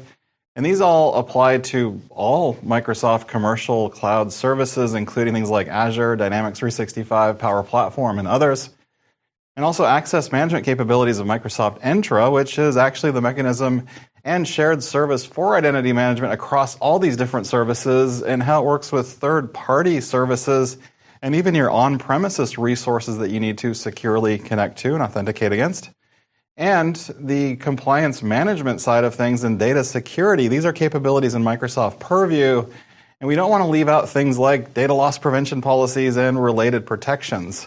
Then you've got your threat protection with Microsoft Defender, especially as it relates to endpoints, investigation, and response, as well as Microsoft Service Trust Portal and privacy capabilities. It's the place where you can go for all the audit information you need if you need to work with industry organizations like ISO, IEC, or TÜV. So that's where you get all of that information. But I want to start with identity types in Microsoft 365. So from the Microsoft 365 Admin Center, you can manage most identity-related tasks, including Microsoft 365 user, device, resource accounts, groups. Those can be managed in Microsoft 365's Admin Center. The creation of user and resource accounts, kind of like I showed earlier. These can also be referred to as user principal names. You'll hear UPNs talked about, and that's basically what looks like an email address, user@domain.com. Beyond the user experience, though, Microsoft Entra is the identity and access management service as a common platform, again, for the breadth of all of the Microsoft commercial cloud services. Now, these accounts, well, they're different compared to those that you use in personal or family versions of Microsoft 365, which services, by the way, do not use Microsoft Entra accounts. Instead, those consumer services use what's called a Microsoft account, such as Outlook.com or Live.com, and they're used for only consumer services, like Skype, for example, used in the context of consumer, and Xbox Live. So note that as you configure any accounts or licenses in Microsoft 365, those changes are also reflected in the Microsoft Entra service as well. So it allows you to kind of switch between the different account and license management between the two different centers. If you're in Microsoft 365 Admin Center, those configurations for users and resource accounts and groups Well, those also get directly written to the underlying Microsoft Entra service and vice versa. So let's talk about Microsoft Entra. So it really comprises the services that are formerly known as Azure Active Directory, along with additional services. It's Microsoft's standard cloud-based identity and access management service, again, for commercial customers. Organizations use it to enable their employees, also guests if they're external, and others to sign in and access resources that they need. It's important to note here that Microsoft Entra provides a single identity system for multi-cloud and on-premises applications, including internal resources, such as even your cloud applications that are developed by your own organization, or on-premises applications on your corporate network and intranet. You can also get to external services like Office 365 and Microsoft 365, the Azure portal. You can use Entra to log into Google services or Salesforce or Dropbox or other things. In fact, any SaaS application that's used by your organization, you can broker those connections and do identity and access management through Microsoft Entra. And you can also synchronize it if you have an existing Active Directory or other on-premises directory services infrastructure. And you can also securely enable the use of devices that are owned by the organization or even personal devices like mobile phones or tablets. Those can be done through Entra as well, probably in combination with Intune often, and you'll be able to use it for collaboration with business partners and customers kind of in a B2B type of context. Now, subscribers to Azure services, Microsoft 365, Dynamics 365, well, guess what? If you're using any of those services, you have a Microsoft Entra account and ID that you can use. This is part of what you get when you use those services. Then you can upgrade Microsoft Entra to Entra Premium licenses, as well as the new Microsoft Entra Suite for additional things in ID governance, ID protection, something new with internet access and private access controls, and a lot more. So what I want to do is actually go over some of the basic terminology that's useful as you manage Microsoft 365. Now, a term you're going to hear a lot is tenant. So a Microsoft Entra tenant is an instance of Microsoft Entra in which the information about a single organization resides, including organizational objects like users, groups, devices, and application registrations. Then next you've got your directory. Now the terms directory and tenant are often used interchangeably, but basically a directory is like a database or catalog of identities and resources associated with an organization's tenant. That again includes users, groups, applications, and devices. Now, a Microsoft Entra tenant consists of only one directory, but there is something called, I should say, multi-tenant. Now, a multi-tenant organization has more than one instance of Microsoft Entra, more than one directory effectively. And the reasons why an organization might have multiple tenants is because they might include like subsidiaries or business units that kind of operate independently. You've got organizations that can merge or acquire other companies, and maybe they're in the process of combining, or they might span multiple geographic boundaries, and those different boundaries have regulations that are unique to those individual countries. All right, so now why don't we go over the different identity types? And these are sometimes referred to as entities or objects, and there are three main categories. So you can assign identities to people as user accounts effectively. Examples of identities assigned to people are employees of an organization that are typically configured as internal users. You also have external users that can include customers, consultants, vendors, and partners. For our purposes, though, we'll refer to these as user accounts, all of them collectively. And you can assign different identities to physical devices, such as mobile phones, desktop computers, IoT devices, Microsoft Teams rooms. Those are all device-style accounts. And you can also assign identities to workloads, and this might include things that are like applications, virtual machines, services, containers. These identities are referred to as workload identities. So let's drill a little bit more into user accounts. Again, these are people, they can be internal or external guests of an organization. So user identities are characterized basically with how they authenticate, and they are using the user type property. So how you authenticate basically is asked relative to the host organization's Microsoft Entra tenant. And again, that person can be internal or external. So internal authentication actually means that the user has an account on the host organization's Microsoft Entra tenant kind of natively and uses that account to authenticate to Microsoft Entra managed apps and resources. Whereas external authentication means the user is usually authenticating using an external Microsoft Entra account, maybe from another organization, that might have a different social network or other external identity provider, for example, like a Google ID or something else. And that the user type property is going to describe the user's relationship to the organization, or more specifically, the host organization's tenancy.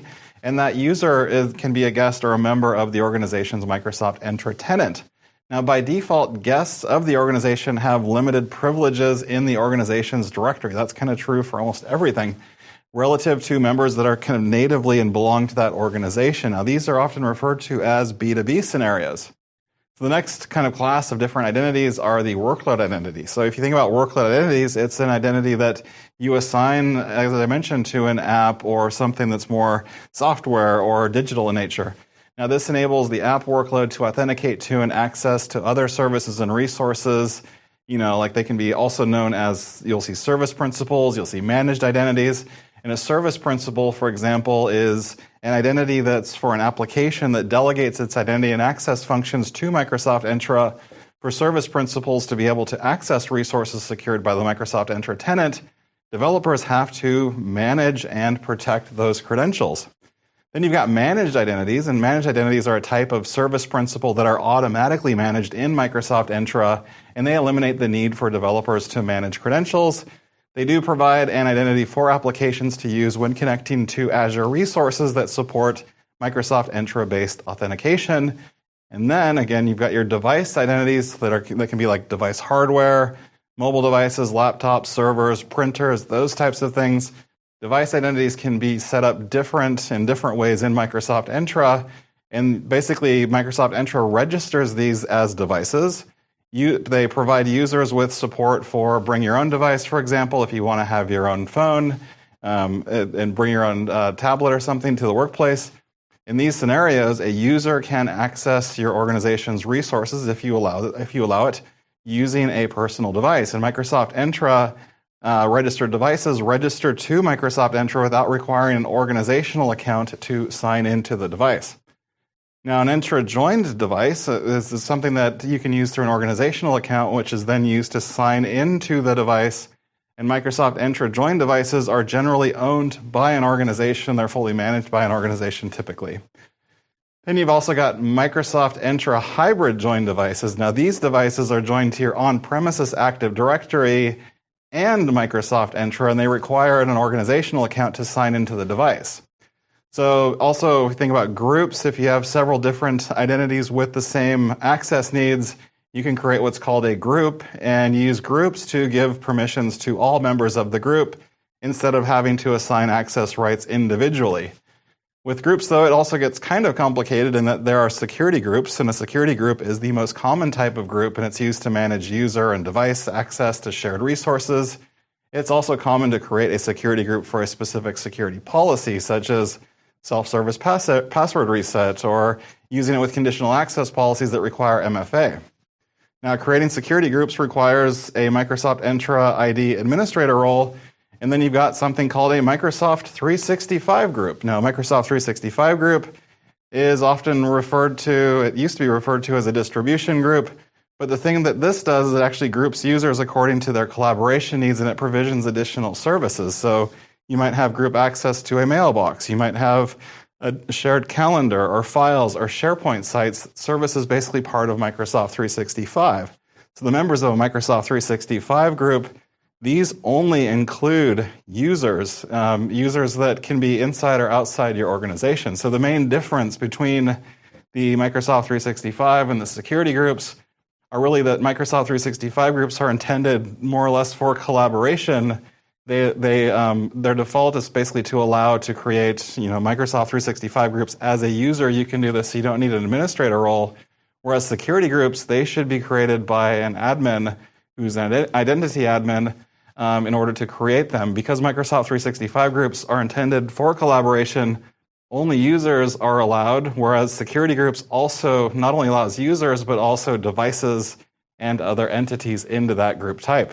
All right, so let's go back to the settings that we saw before in the Microsoft 365 Admin Center, but you're going to see that there are some additional capabilities to note when we look at them in the context of Microsoft Entra.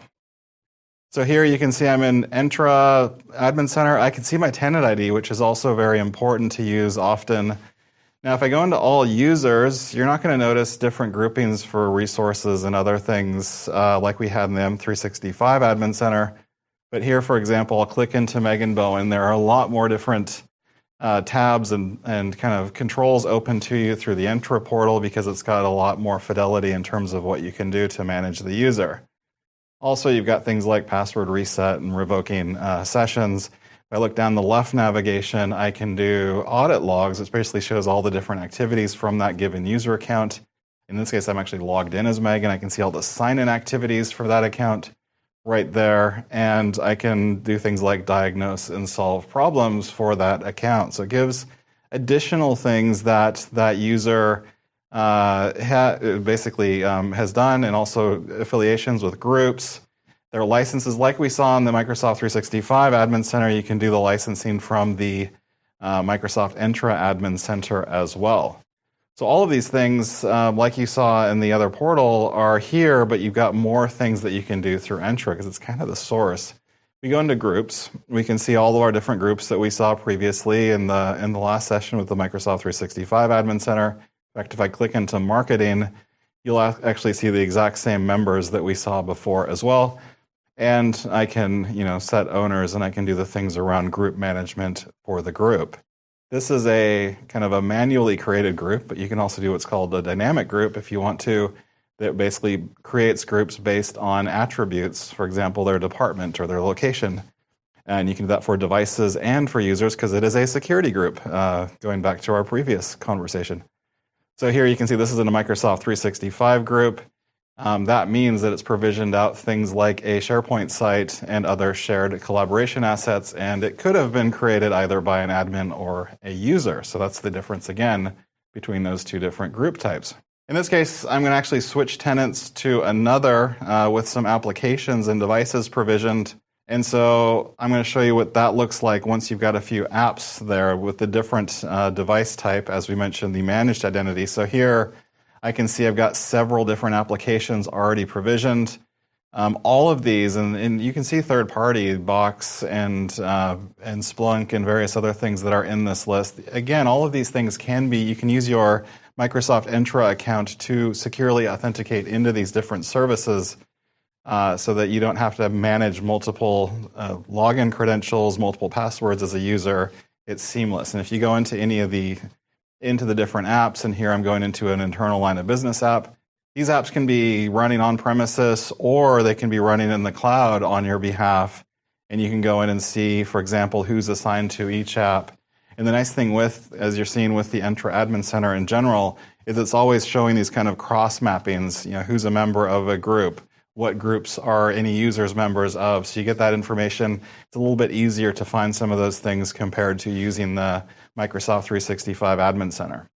Now, if I move over to devices, these are all the registered devices. Again, another identity type effectively in the Entra Admin Center. And these are all the different devices that we have that are basically registered to our Microsoft Entra tenant. And we can see that they're everything from Windows to iOS and iPad devices. And all of the devices that basically connect to services that authenticate against us will be registered into our tenant so that we can kind of track the health of those devices. And we'll use the information also from Microsoft Intune as part of this.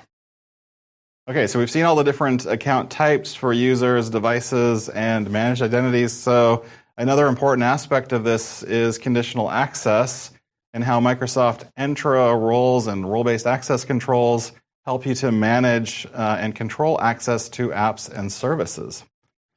So a big part of this is conditional access, and this is also the implementation enforcement mechanism that we use to do multi-factor or strong authentication, MFA as it's often referred to.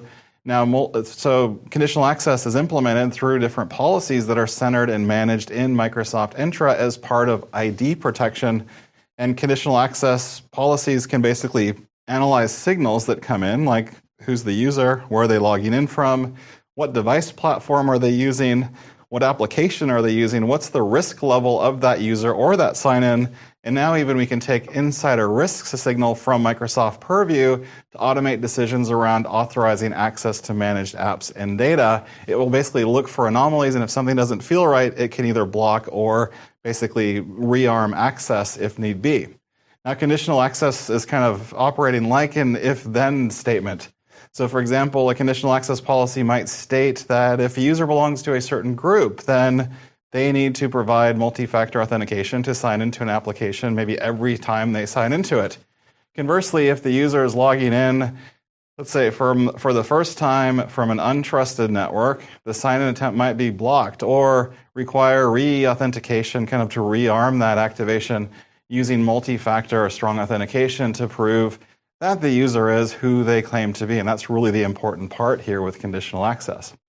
Now, when you think of the conditional access policy components, a conditional access policy in Microsoft Entra consists of two different things. You've got the assignments and also the access controls. So the assignments, when you're creating the conditional access policy, is where you determine which signals to use through the assignments. The assignments portion of the policy controls are the who, the what, the where, the when of the conditional access policy. All assignments are then logically and if you have more than one assignment configured. So all the assignments must be satisfied to trigger a policy. There are no exceptions. Some of these assignments includes users and groups assigned to the policy who might be included or excluded, the different cloud apps or actions that can include or exclude cloud applications, user actions or authentication contexts that are subjected to the policy. Conditions can define where and when the policy will apply. And then you've got multiple conditions that can be combined to create fine-grained and specific conditional access policies. And some of those conditions include sign-in risk and user risk, and these are two different things. So the integration of Microsoft Entra ID protection allows conditional access policies to identify suspicious actions related to user accounts in the directory and trigger a policy. So if you think of sign-in risk, it's the probability that a given single sign-in or authentication request isn't authorized by that identity owner. So whereas user risk is the probability that a given identity over a longer period of time effectively is compromised. So we'll detect both types of risk. And also device platforms. The device platform might be characterized by the operating system that runs on the device that can be used when enforcing conditional access policies. And we can look at network information. So organizations can define what trusted IP ranges are for trusted networks that can be used when making policy decisions. And also administrators can opt to block or allow traffic from entire countries or regions where different IP ranges might be suspicious for them. Then you've got client apps, and client apps are basically the software that the user is employing to access the cloud app, including things like browser, mobile apps, desktop clients, and these can all be used to be addressed during the policy itself and be used as part of its decision. And again, something new is insider risk, which is recent and brings over basically signal from Microsoft Purview as insider risk conditions. If, for example, if let's say an employee has submitted their resignation and then is attempting to access files for download, this can be configured then to block access or present maybe a written policy documents, another method, where the user has to kind of read through and acknowledge the information and say, like, we see what you're doing, acknowledge that this is something that you can abide by from a rules standpoint, then they can continue on. Then you've also got filters for devices. So organizations can enforce policies based on device properties by using filters for devices options. As an example, this option might be used to target policies to specific devices like privileged access workstations. And you can also require that a device is compliant per requirements that you set in Intune. And then you'll use access controls when the conditional access policy has been applied. An informed decision is then reached on whether you want to A, block access, or B, grant access, or grant access with extra verification, or apply a session control to enable some kind of limited experience. Now, the decision is referred to as an access control portion of the conditional access policy, and it really defines how a policy is enforced. Again, you can either block or you can grant, and you can also grant and require additional control, for example, a second re-authentication, and they can choose to enforce, a bunch of other different controls when they're granting access. A couple examples of the controls that you can use to grant access include requiring MFA, requiring a specific authentication method against a resource to access it, making sure that devices meet minimum compliance specs, for example, if they're a privileged access workstation, or require maybe even a password change event as part of this, which might have another set of rigorous hurdles to execute that. Then you've also got a session, and within a conditional access policy, an administrator can make or use different session controls to enable and limit experiences within specific cloud applications. So, for example, conditional access app control uses signals from Microsoft Defender for Cloud Apps to block the download, the copy, or the print capabilities for sensitive documents, or require labeling of sensitive files. There are other session controls that include things like device token binding to protect against token theft, as well as sign-in frequency and application enforced restrictions that for selected applications use the device compliance information to limit experiences depending on the device state. All right, so let me walk you through conditional access and a few different primary options for configuring a policy, plus what those options do. So here I'm in the Microsoft Entra Admin Center. I'm under the Protection and Conditional Access area. So what I'm going to do here is actually show kind of what I can do from conditional access on the overview screen first. You can see I've got devices enrolled, everything's ready to go. I'm going to create a new policy. When I do that, I need to give my policy a name. So I'm going to add all user default policy, and we'll select the users that we want. I'll select all users, matching the name. And here I can see where the policy applies for the target resources. They can be cloud apps, user actions, global secure access. And so I can set what I want, and I'm going to do all cloud apps. Now, inside of conditions, here's where these different risk conditions are. Again, user risk is if a user is showing a longer term bit of risk, maybe, and then they've got sign-in risk where maybe it's the first time I'm logging in from a country that I've never logged in from, that might sound like I'm being hacked or something. That's another form of risk. Insider risk, as mentioned, maybe if somebody's submitted, like I said, a resignation, or they've done other events, bulk downloads, other things that might constitute insider risk, we can set that too in terms of what level we want to either allow that session to go through or require a grant with strong authentication, for example, behind that. Then inside a device platform, that's where you configure what OS platform that you want. This is an important one, location, so I can require a trusted network. And then for client apps, I can basically configure the policy to look for certain different types of apps. Now in grant, this is kind of the decision that gets made. I can either block access outright, which you might want to do, for example, if you set some of these things to high risk, high sign-in risk, high user risk, or I can say grant access. And there are two different options for MFA. The one that we recommend is strong authentication. So, or authentication strength, I should say, and that's where you can use, for example, the Authenticator app, passwordless MFA, or phish-resistant MFA. These tend to be a bit stronger than some of the previous MFA types that you could use with, say, text messaging, for example. So in my case, I'm going to pick passwordless MFA, and that's going to typically use the Authenticator app. And you can see there are other options that I have here in terms of access controls. There's the password change one that I mentioned earlier. And if I go into session, this is where you can use things like conditional access app control, like I mentioned, for the upload of files. And there's the newish required token protection for sign-ins. So it will basically bind a token to a device, so the device, if it can't get replayed against another device, if a malicious actor can steal the token and try to run it on a second device, that won't work. So you can apply those controls currently for SharePoint Online and Exchange Online. And then you can decide to enable the policy or run it in report-only mode, which is always good to do, actually, to monitor it to see what the effects of that policy will be.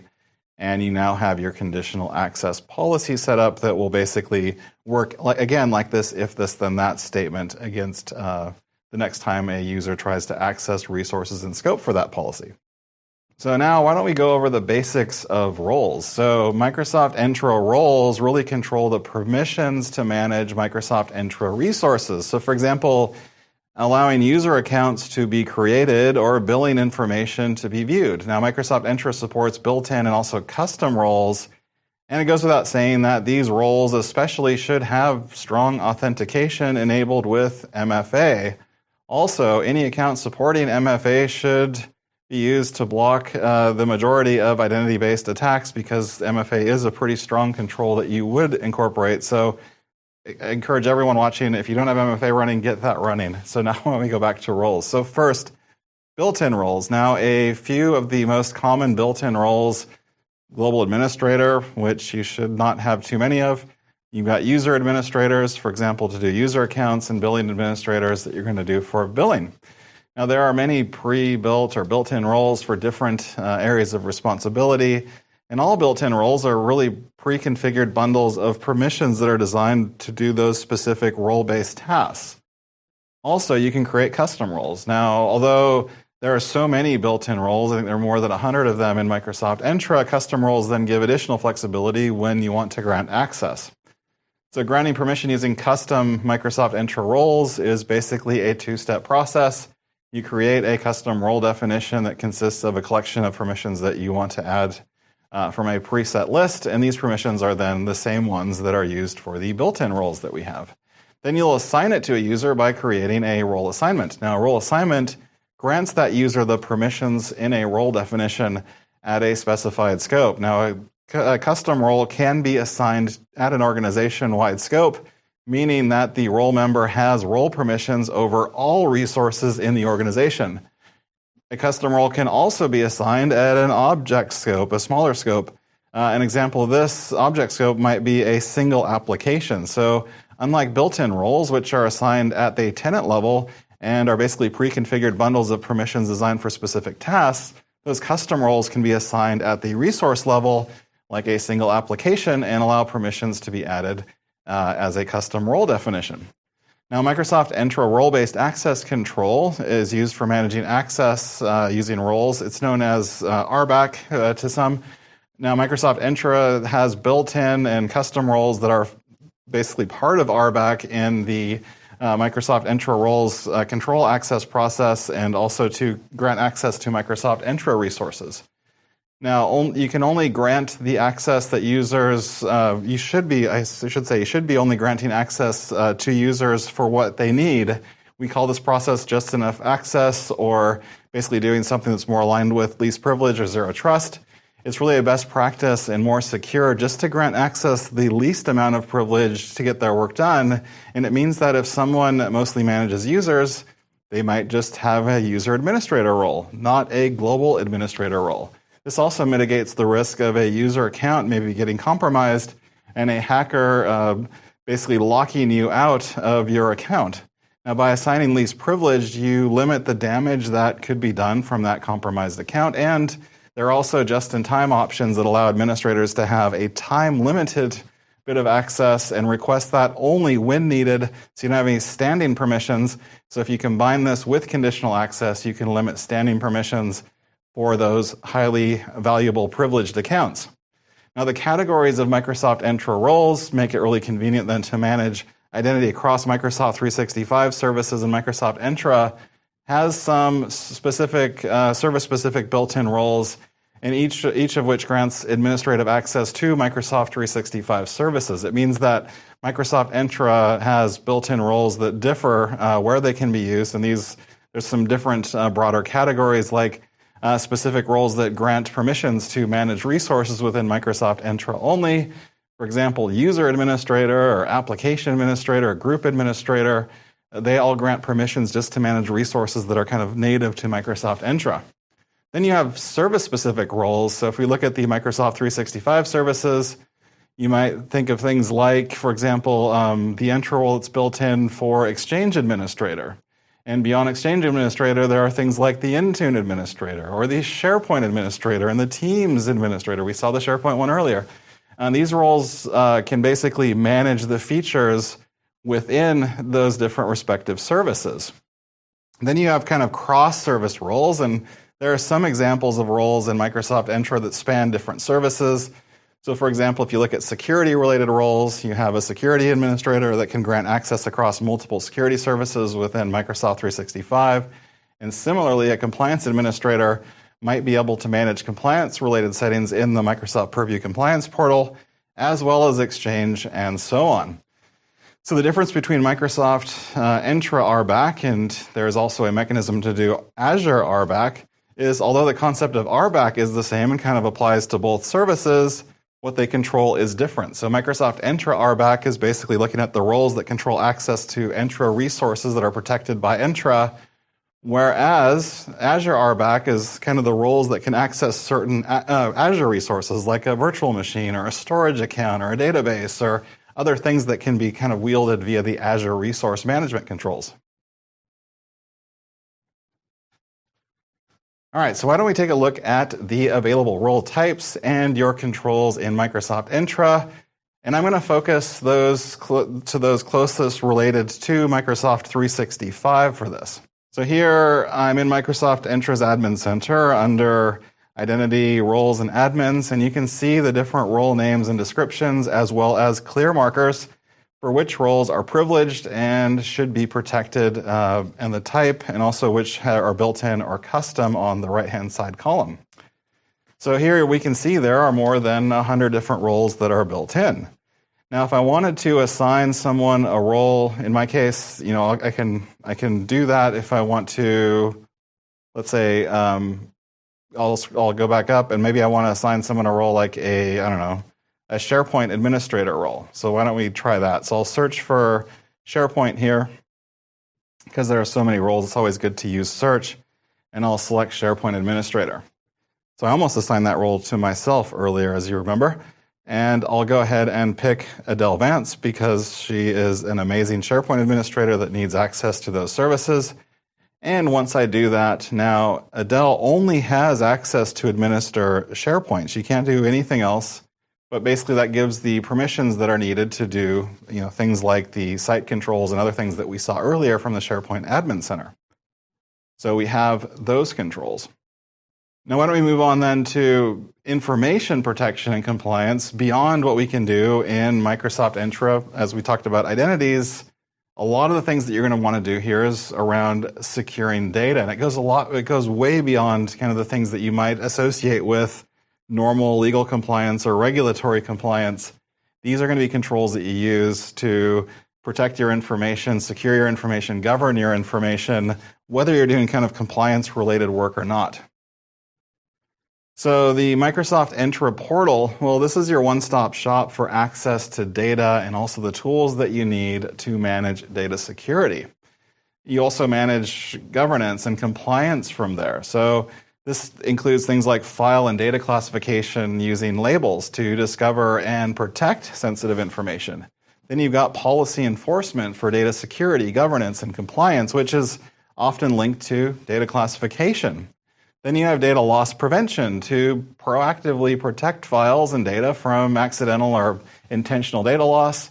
And this also includes insider risk management with dynamic protections to detect and automatically adjust policies based on risk activities.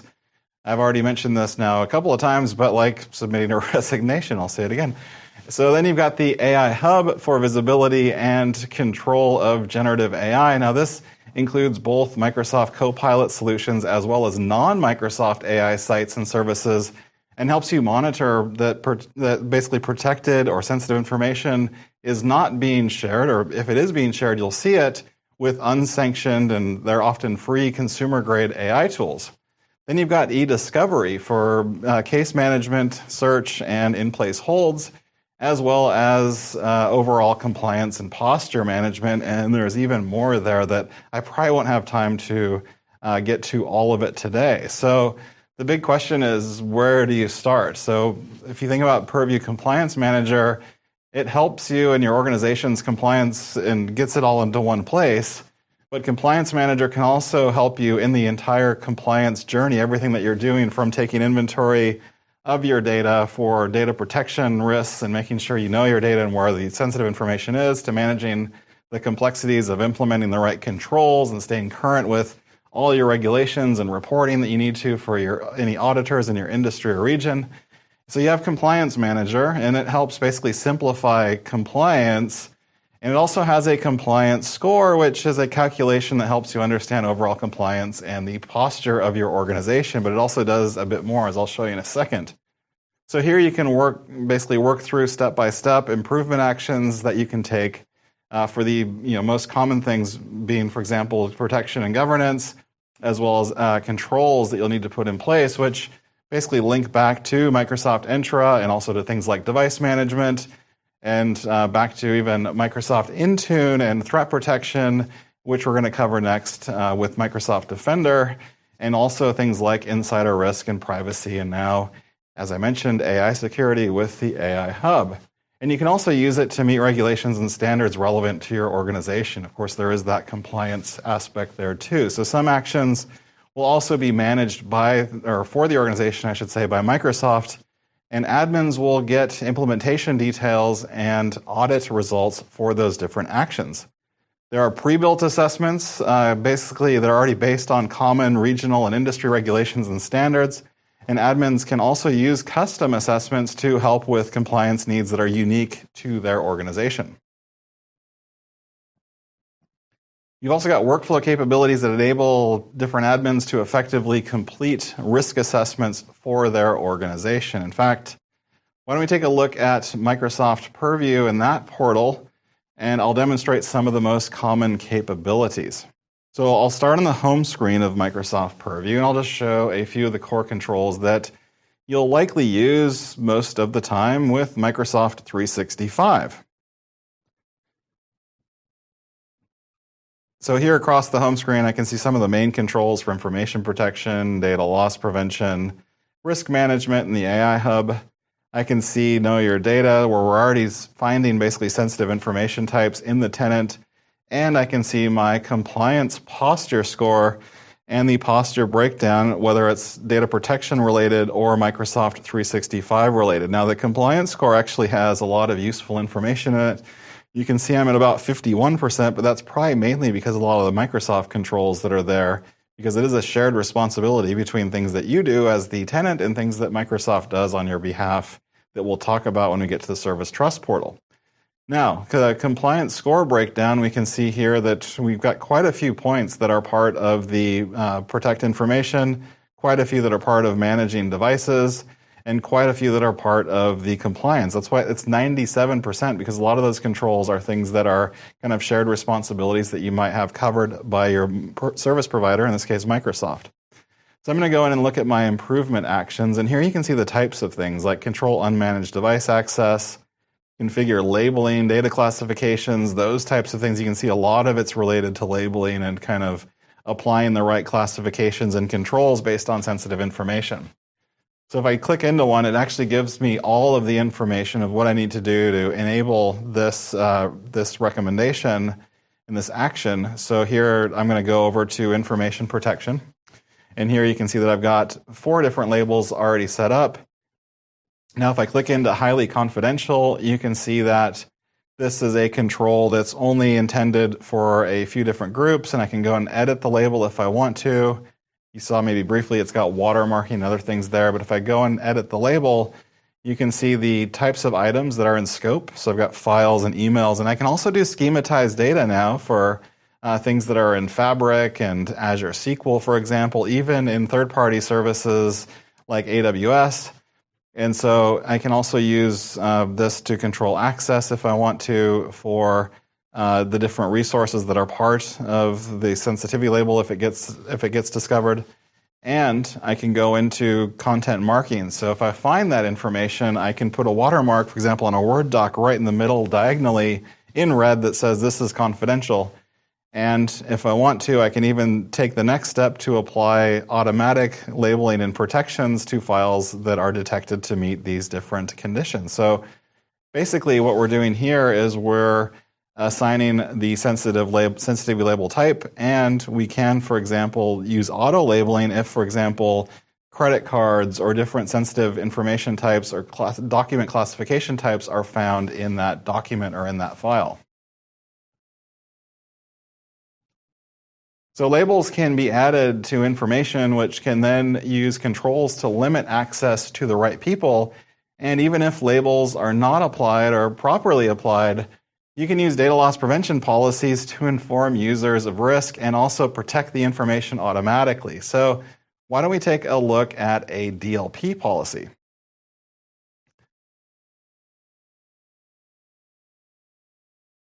So here I'm in policies, and I'm in data loss prevention policy, and I can see that I've got one policy configured here for US financial data. And you can see kind of the description about what it's for and the different locations where it's managing. But why don't we go into edit to see the kind of full end-to-end of what a data loss prevention policy can do. So you can see here that the different locations we can protect: email, SharePoint, OneDrive, Teams, on-premises locations, Power BI workspaces even, as part of this same policy. Now, this is kind of volume dependent. So in high volumes, we can have different controls than we have in low volumes. So let's say I detect more than 10 different credit cards or ABA bank routing numbers. I can have different conditions. That's what I've got here. So anything where I know I've got high or medium confidence, over 10 count of credit cards, bank account numbers, or ABA routing numbers, it's going to apply a different set of controls. So in my case, I'm going to restrict access and block access for everyone on this file because we've detected it's got a bunch of very sensitive information in it. And then I can have it send notifications not only to the creators of the files, and I can choose if I want to give them different policy tips to help educate them on, what's happened and what was detected.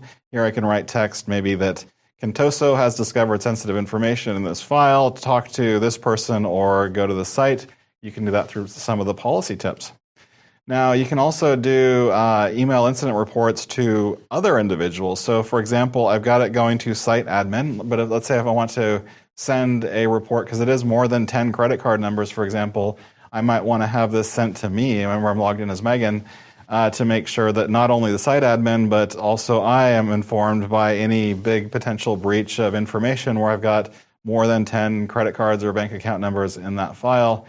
And I've got additional options around incident reports and other things. Now, I mentioned there are two different levels. So if I detect maybe less than 10 different sensitive information instances within that file, then I can do a lesser control, maybe just inform the user, for example. So here, for example, you can see it's 1 to 9 count, same confidence levels as what we saw before.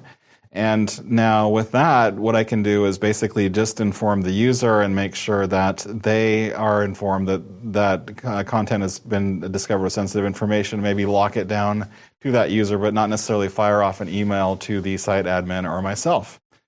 So that's what a DLP policy looks like. Now let me just show you quickly what these sensitive information types are, because you can see there are 223 of them in the portal. And if I scroll down, it's identity cards, it's passport numbers from basically every country, Azure credentials for logging in, database connection strings, you name it, EU passport and other ID cards. This is a very global IP address, it's a very global set of different sensitive information types that we've included in here automatically that you can just pick as part of things that you want to track. And you can create your own sensitive information type as well. You might have a part number or an employee ID number or something that you want to add to it, and those are things that you can add as well. So I'm just covering some of the main solutions with here, but you've got also options in Purview like AI Hub, communication compliance, data lifecycle management. E-discovery is a big one, again, to do searches and put in place holds on files if they're part of an e-discovery case. All of these can be done through the Purview portal. And I mentioned the compliance manager roles as well, and Microsoft Purview portal can also help for most regulations here too. So I'm actually go to compliance manager. There we go. And you'll see that I have the ability to create an assessment. Now, when I create an assessment, I can actually just choose my regulation. You can see there are 381 different registration types right now, and I'll go ahead and search for GDPR. And there are two flavors of that. I'll pick the European Union flavor of GDPR for the assessment, and then I can basically give it a name and select the services that I want. And that's going to basically create me an assessment for GDPR compliance.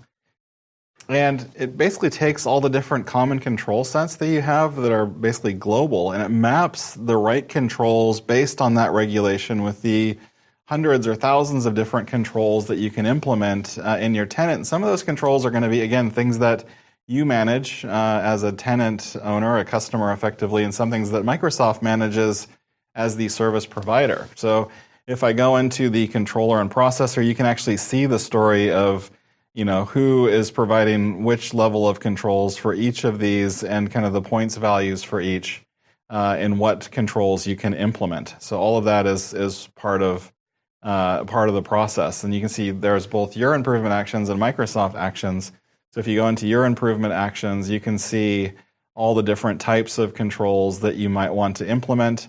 And then in the Microsoft actions, these are all things that Microsoft will have had to fulfill and have proof of execution on these various actions that Microsoft is responsible for as the information services provider effectively for the GDPR compliance and hitting the compliance requirements. All right, so that was Microsoft Purview. Let's move on to Microsoft Defender XDR with its extended detection and response capabilities. So Microsoft Defender XDR is really a unified pre- and post-breach enterprise defense suite that natively coordinates detection, prevention, investigation, and response across different endpoints, identities, emails, applications, and more to provide integrated protection against sophisticated attacks. It's got tools and also dashboards to manage your incidents centrally, including integration with Microsoft Sentinel's cloud-based SIEM that's basically that will protect your endpoints and also find information about the threats and threat actors, protection for cloud apps that are in use, whether they're things that you've sanctioned or not, email protections for Exchange Online, for example, and also the recent addition of exposure management to assess and manage your risk landscape.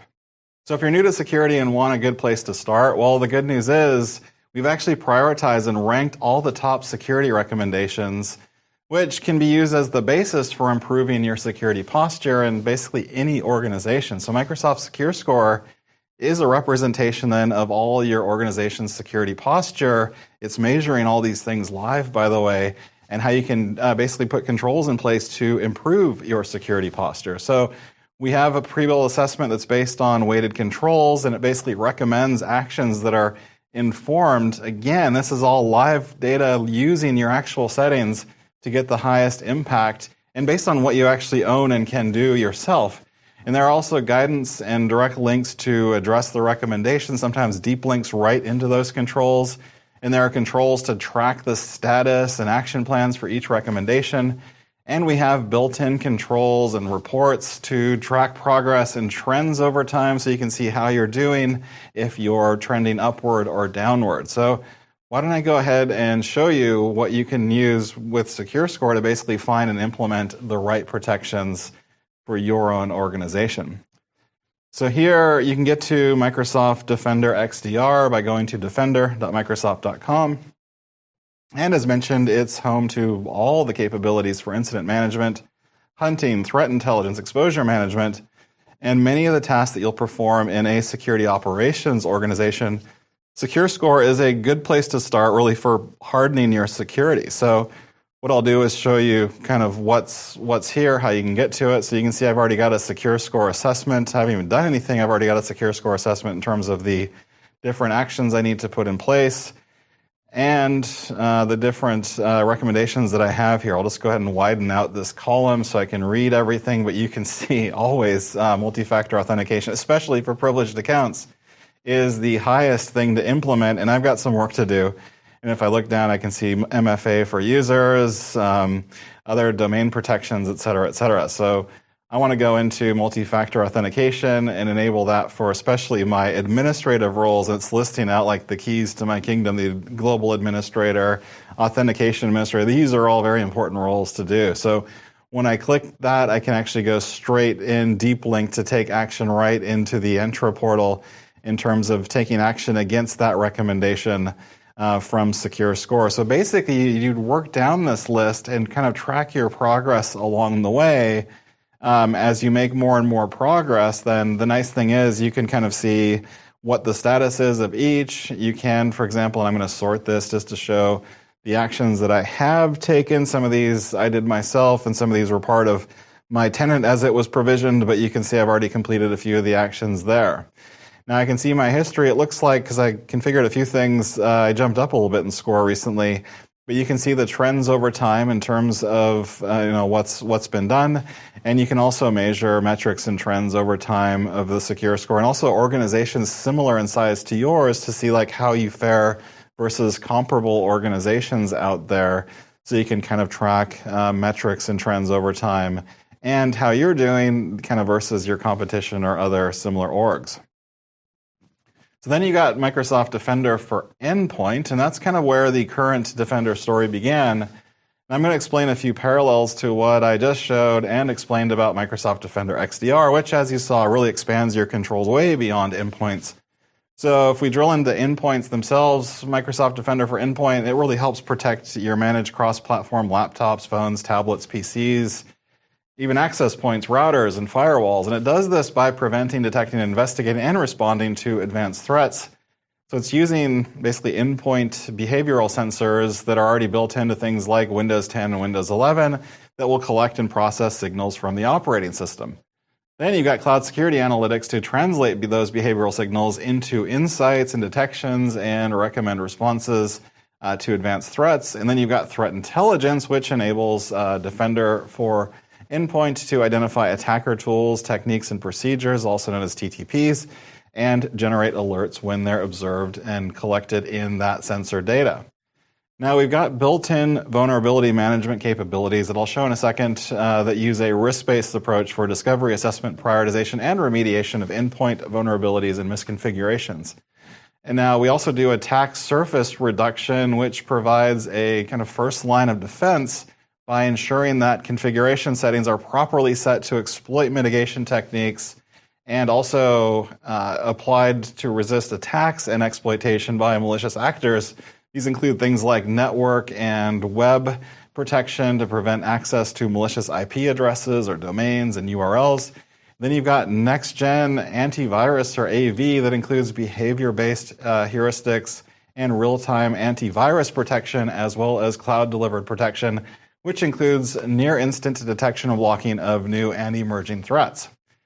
Then, of course, because it's Defender for Endpoint, you've got endpoint detection and response for advanced attack detections that are near real-time and actionable, and you have automated investigation remediation with multiple inspection algorithms designed to really help examine alerts and also take immediate action to resolve any breaches. Finally, Microsoft Defender Experts for Hunting is a managed threat hunting service that provides proactive hunting, prioritization, and additional context and insights that further empower security operations centers or SOCs to identify and respond to threats quickly and accurately. All right, so why don't we dig into Microsoft Defender for Endpoint? I'm going to build up, I think, to my favorite demo at the end of this one. So we'll start out with Defender Vulnerability Management as part of Defender for Endpoint. So here you can see that I have an exposure score with different exposures over time. And I can also see kind of what the top security recommendations are. Again, this is kind of filtered down to just my endpoints. And I can see that I've got some threat insights for each of these. Now I can also see secure scores for different devices and device types and applications. And then I can see my other additional details like my exposure distribution, about how much is low, medium, and high risk. I can see the remediation activities that I should probably be putting in place, like blocking untrusted and unsigned processes, That doesn't sound like a good thing that I haven't done. And I can see all the different recommendations here, and then my top vulnerable software, which I need to protect in my case, as well as the most exposed devices that I have on my network. And I can even see some expired certificates, which is never a good thing.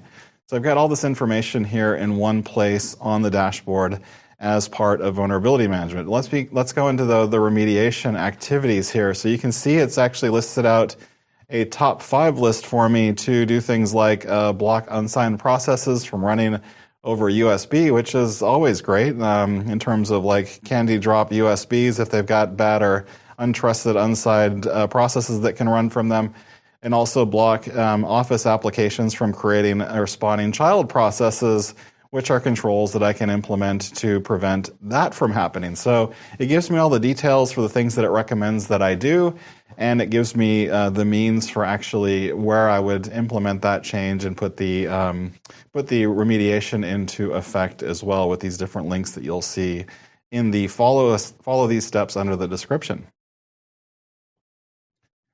And one of the most common entry points then for malicious actors is email. So Microsoft Defender helps you protect your email and also collaboration services in Microsoft 365.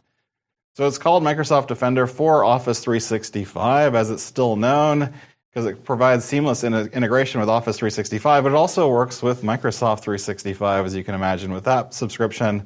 And it provides protection against threats that arrive in email, including links that are received or sent in email, attachments in email, collaboration tools like SharePoint, Teams, and Outlook, and it gives you real-time views of threats as well as tools that you can use to stay ahead of potential threats. Again, as I showed these Exchange Admin Center before, these are some of the controls that actually trickled over into Defender. So this lets you create security policies, threat protection policies. It gives you access to rich reporting tools and also threat investigation and response, as well as automated investigation and response. At its core, though, Microsoft Defender for Office 365 is using Exchange Online Protection, or EOP, controls. Now, EOP, it helps prevent some broad volume-based known attacks. It's part of any subscription where Microsoft Exchange Online mailboxes are included. So if you think about Microsoft Defender for Office 365, P1, it contains EOP, plus it protects email and collaboration from zero-day malware, phishing attacks, and also business email compromises. Whereas Defender for Office 365 P2, that adds post-breach investigation, hunting, response, and automation, and also training simulation on top of that. So why don't we start by taking a look at Defender for email and collaboration. So from the Microsoft Defender Admin Center, I'm under email and collaboration, and you'll normally start by configuring email policies and rules. So here you can see that I've got quite a few different options, templated policies. I've got different anti-phish, anti-spam, anti-malware, safe attachments, safe links policies. So safe attachments detonates attachments kind of off the mailbox. Safe links kind of puts an intermediary link between the link and the destination that can track any changes. Then we've got different rules that we can establish as well. Now, if I go into Explorer, then Explorer actually kind of shows me the different types of activities that have happened in my specific tenant. So I can see mails that weren't delivered, or things that were blocked, either delivered or not delivered, that have suspicious activity through them through this Explorer. And I can see in malware, if I have any malware that was part of various email sends that was detected here, and I can see I've got elevated risk level for a couple of these. I can also go into campaigns, and I can see what types of campaigns with their different identifiers as well, in terms of what the subject lines or sample subjects of those types of campaigns were, and the recipients within my organization that received them, so I can tell if that malware is actually active in my site with my set of services. So it's very tailored to my organization. Then moving on from email to your cloud apps, and some cloud apps actually are email services. Microsoft Defender for Cloud Apps then helps you defend and also monitor and protect all of your cloud app data, and this goes beyond things that are just in Microsoft or Azure, for example. It can be third parties or other providers. So it's a Cloud Access Security Broker, a CASB as it's called, and it's kind of like a gatekeeper to broker access between your users and the cloud apps that they use. Now, it helps with kind of discovering and getting visibility into the cloud app usage and any shadow IT if they're using things maybe they shouldn't be using, and also protect against app-based threats from really anywhere in the cloud. It also gives you information protection and compliance and advanced threat protection as part of Microsoft's Extended Detection and Response, or XDR, solution that enables correlation of signal then and visibility across the different advanced attacks, including what's in the CASB. Now, there's also app-to-app protection that extends kind of core threat scenarios to OAuth-enabled apps that have permissions and privileges to critical data and resources as well. So why don't I show you a few highlights from Defender for Cloud Apps and kind of what that service is and what it does. So it starts with cloud discovery. Now, you typically do this by, say, uploading networking logs to see which cloud apps your users are using. Again, this is whether they've been sanctioned to use these things by IT or not. Then, as a result of that and kind of parsing all of that data, this dashboard then gives you an overall view of activity. So if we look across the different things in the dashboard, we can see the apps that are in use. We can see the different app categories, all the details, in terms of the kind of the top 5, top 10 lists, which, what's low risk and what's medium risk in our case, and high risk traffic. And we can see the different discovered apps that are in place. If we go into the Discovered Apps tab, we can see a full fidelity list of everything there. And because there might be hundreds of applications, in our case I think we had over 100, 108, we can actually search for the category that we want. So let's say we want to look at generative AI apps, because a lot of people are taking their sensitive company information, say their meeting transcript, posting it into these apps and then saying, summarize this meeting, which is probably not a great thing if you want to protect that data. So we can mark these apps if we need to for these types of services as unsanctioned. And once you do that, basically the Microsoft Defender for Endpoint app that are running on the managed devices will kind of use it. It's kind of like a firewall rule. It will block that site. You ever seen like the big smart screen kind of red filters? That's the experience that users will get as they go to those sites. And because it's Defender for Endpoint, it will also do that at the app level to protect traffic going off to those unsanctioned sites as well if it's on an app. So then we have Microsoft Defender Threat Intelligence, which really helps you to streamline security analyst triage, incident response, threat hunting, and also vulnerability management workflows. It's basically aggregating and enriching all of the critical threat information in one place. And it's part of that integrated data set in Microsoft Defender as you investigate incidents. I'm going to show you that in a second, just a little teaser there. But you're going to use threat intelligence as a security analyst that you can quickly scan and see, featured articles and search for keywords, artifacts to get common vulnerabilities or CVEs and exposure IDs. You can also find, featured Microsoft content. Intel profiles are like a definitive source for Microsoft's shareable knowledge on tracked threat actors, the malicious tools they use, vulnerabilities. This list is curated and continuously updated by Microsoft's threat intelligence experts to provide relevant and actionable threat context. Then you've got the Intel Explorer. Now this basically has articles that are narratives by Microsoft that provide insight into threat actors, their tooling, their attacks and vulnerabilities. These articles, they're not blog posts, but really threat intelligence. While they kind of summarize the different threats, they also link to actionable content and key indicators and things like host pairs of that compromise to help users take action or SOC teams take action. And the description section then of the article really contains information about the attack and the attacker that's been profiled. Now then you've got public indicators section, and that basically, that screen shows all of the different previously published indicators related to an article. Those links are basically public indicators that take on the underlying data or relevant external sources. Then you've got an indicator section that kind of covers the indicators that Microsoft security research team has found and added in the article. So why don't I stop talking about this and actually show you some of the highlights of the threat intelligence experience inside of the Microsoft Defender portal and how you'd use it. So here you can see I have Threat Analytics open, and I can see all the latest threats. I can see high impact threats if they're part of my active alerts. Everything's kind of been mapped, even though they're trending, they're kind of mapped to real things happening within my tenant. So it's all very actionable and not just kind of theoretical and things that are going on around me. These are things that are actually impacting me and the users that I manage.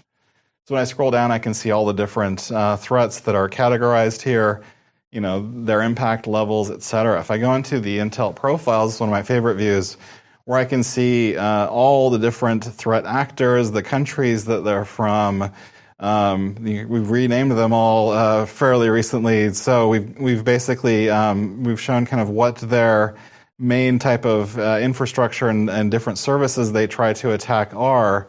We also have a full list of the tools. Any of the stuff's available through search. So if you want to look for any of the tools here, and maybe you see something, an executable that's being run as part of your investigation, you can search for that in the tools section here and get the definitive source on what that is. And then, of course, you've got all the different CVEs that are recent that you can look at and search for by keyword or the CVE itself. And speaking of search, Intel Explorer makes it even better. So not only here are you seeing kind of trending attacks and featured attacks, but the search experience is pretty powerful. So you can see the different search types.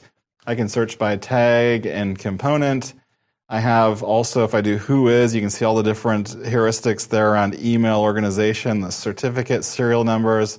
If I want to look for cookies or host pair domains, all of that's available right there through search, and it will find any linkage basically to any of these different Intel profiles that we have. So if I drill into any of these, I get nice views in terms of the indicators, the TI indicators, as I mentioned before, leading up until I showed the demo. But you get all the details around any specifics for these specific. This is an attack that's trending. You get all the details around that and what it means, and kind of how to find it and where to look for clues to see if you've been impacted by it and what you can do to retain it or contain it and stop it. And I'd really be remiss if I didn't show you the best part of Microsoft Defender, in my opinion, which is the connected incident management. If anything, this tells the story about why Defender really goes way beyond kind of Windows antivirus and anti-malware, and how, again, connects all these different related event activities together with your SIEM, and really does incident management across devices, users, and all the different tactics and things that attackers are using. So here I actually have incidents open. Now, what I want to do is actually walk through what you can do in kind of the investigation sense of this. So I can see all the full fidelity here of this human-operated ransomware attack, and you can see all the different alerts and the map of all the different activities that went along. I can see here that we used automatic attack disruption to stop it because there was actually a playbook there. Speaking of playing, one of my favorite things is actually to hit the play button, and there you can basically see kind of step by step how that attack actually materialized over time in your tenant, all the different user accounts, devices, machines that were compromised, the tactics they used, the scripts they were running, the files or the mailboxes or other things that they ran and used as part of the attack, and it basically plays it back. If you've ever watched some of the kind of crime shows where they take all the different connected parts and put those kind of strings on their walls, it's kind of doing that and showing you all the different connected vectors of all the activities that have gone on until this attack was eventually stopped, in our case, with real-time attack disruption, and whether or not any of that information was exfilled from our organization. So you can basically play the entire attack back. This is a longer attack, so it's got quite a few different steps to it. And all these different steps here on the left can be drilled into to get all the detail if they're running PowerShell scripts or other things. And there is also Copilot integration to create a summary of the entire attack that happened. But this is probably my favorite part of Microsoft Defender, and really will save you a ton of time in terms of investigation and analysis.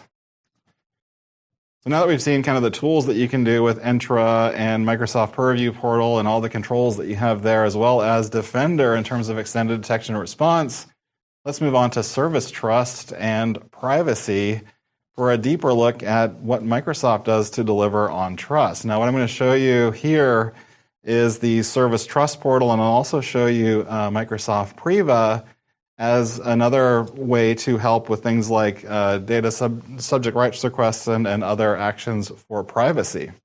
So first off, the Service Trust Portal.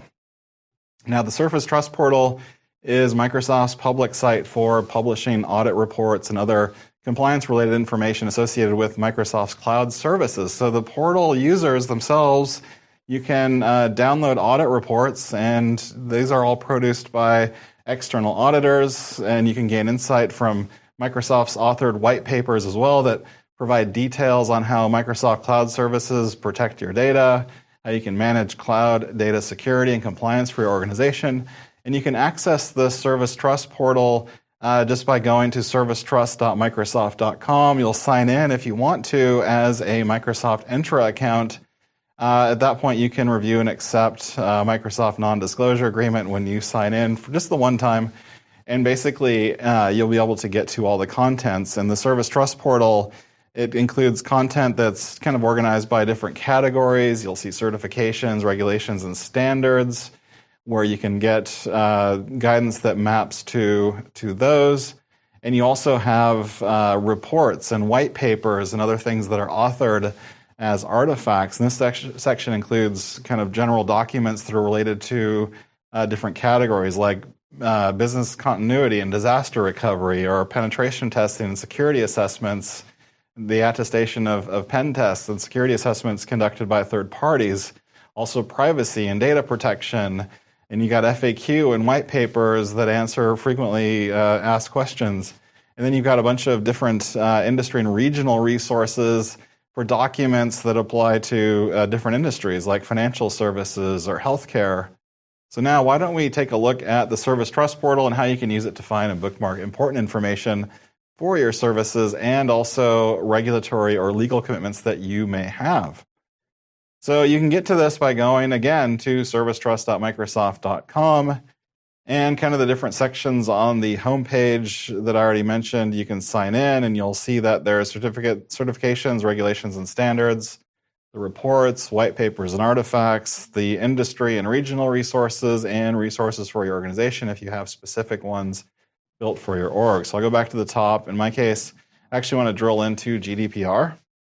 So here I want to find things that are interesting to me. And what I can do here is I can filter by cloud service, and I can also select the ones that I want to either download, or if I want to save items to my library, I can do that. So now I've got a kind of quicker access to those different resources. So if I head over to my library tab, you'll see that I've already been perusing the Service Trust Portal, and I've already gotten documents for GDPR and a series for GDPR, and I can see even which different documents I have downloaded. And here are a couple different PDF files that I've downloaded for different ISO standards and GDPR for generative AI that I downloaded recently as well. So you can see all the activities that are done when you sign into that environment. So Microsoft's approach to privacy is built on the following 6 different principles. The first one being control. We put you in control of your data and your privacy with easy-to-use tools and clear choices. Your data is, well, your data, and you can access, modify, or delete it at any time. Microsoft will not use your data without your agreement, and even with your agreement, we use your data to provide only the services that you've chosen. The next one is transparency. So we also only process your data based on your agreement and in accordance with the strict policies and procedures that we've contractually agreed to do. So when we deploy subcontractors or sub-processors to perform work that require access to your data, they can perform only the functions that Microsoft has hired them to do and provide, and they're bound by the same contractual privacy commitments that Microsoft makes to you. The third one then is security. So we've got state-of-the-art encryption, and Microsoft protects your data both at rest in transit. And by the way, now with confidential computing, there are even options to keep data encrypted while it's in use. And all the Microsoft managed encryption keys are properly secured and offer the use of technologies like Azure Key Vault to help you control access to passwords, encryption keys, and other secrets. So the fourth one is around legal protection. So that's respecting local privacy laws and fighting for legal protection of privacy as fundamental human rights. And Microsoft defends your data through clearly defined and well-established response policies and processes, strong contractual commitments, and, if necessary, the courts. So we will not disclose data to the government or law enforcement agencies except as you direct us to or where required by law. Now, if Microsoft receives a request for your data, we'll promptly notify you and provide a copy of the request unless legally prohibited from doing so. And we'll challenge every government request for commercial and public sector customer data where we can lawfully do so. Then there is also no content-based targeting. So we're not going to use email, chat files, or other personal content to target advertising. We do not share your data with any advertiser-supported services, nor do we mine it for any purposes like marketing research or advertising. And finally, benefits to you. So when Microsoft does collect data, it's used to benefit you, the customer, and make your experiences better. So for example, we've got troubleshooting. So troubleshooting for preventing, detecting, and repairing problems affecting operations of services, for example, or feature improvements. We might be using it for ongoing improvement of features, including increasing reliability and protection of services and data, or personalized customer experiences. So the data might be used to provide personalized improvements and better customer experiences there. So those are our privacy principles. Why don't we shift gears to Microsoft Priva? Now, Priva is here because privacy is top of mind for a lot of organizations today, maybe you included. And these are quickly extending to new generative AI scenarios in addition to the regulatory landscape. But how is private data handled? And which regulations and laws impact my organization? And what are the rules for organizations that should store personal data? And how do you manage personal data collected by your organization? So to meet regulatory requirements and also build customer trust, Microsoft's anchored on kind of a privacy by default stance. And rather than manual processes and a patchwork of tools, our goal really here is to give you a comprehensive solution to address common challenges, like helping employees adopt sound data handling practices and training them to spot and fix issues, or understanding the potential risks in the amount and type of personal data that they store and share, or fulfilling data subject requests or subject rights requests efficiently and on time. And that's where Microsoft Priva comes in. So it's designed to help you meet these challenges so that you can meet your privacy goals. Now, privacy risk management provides visibility into your organization's data and policy templates for reducing risks.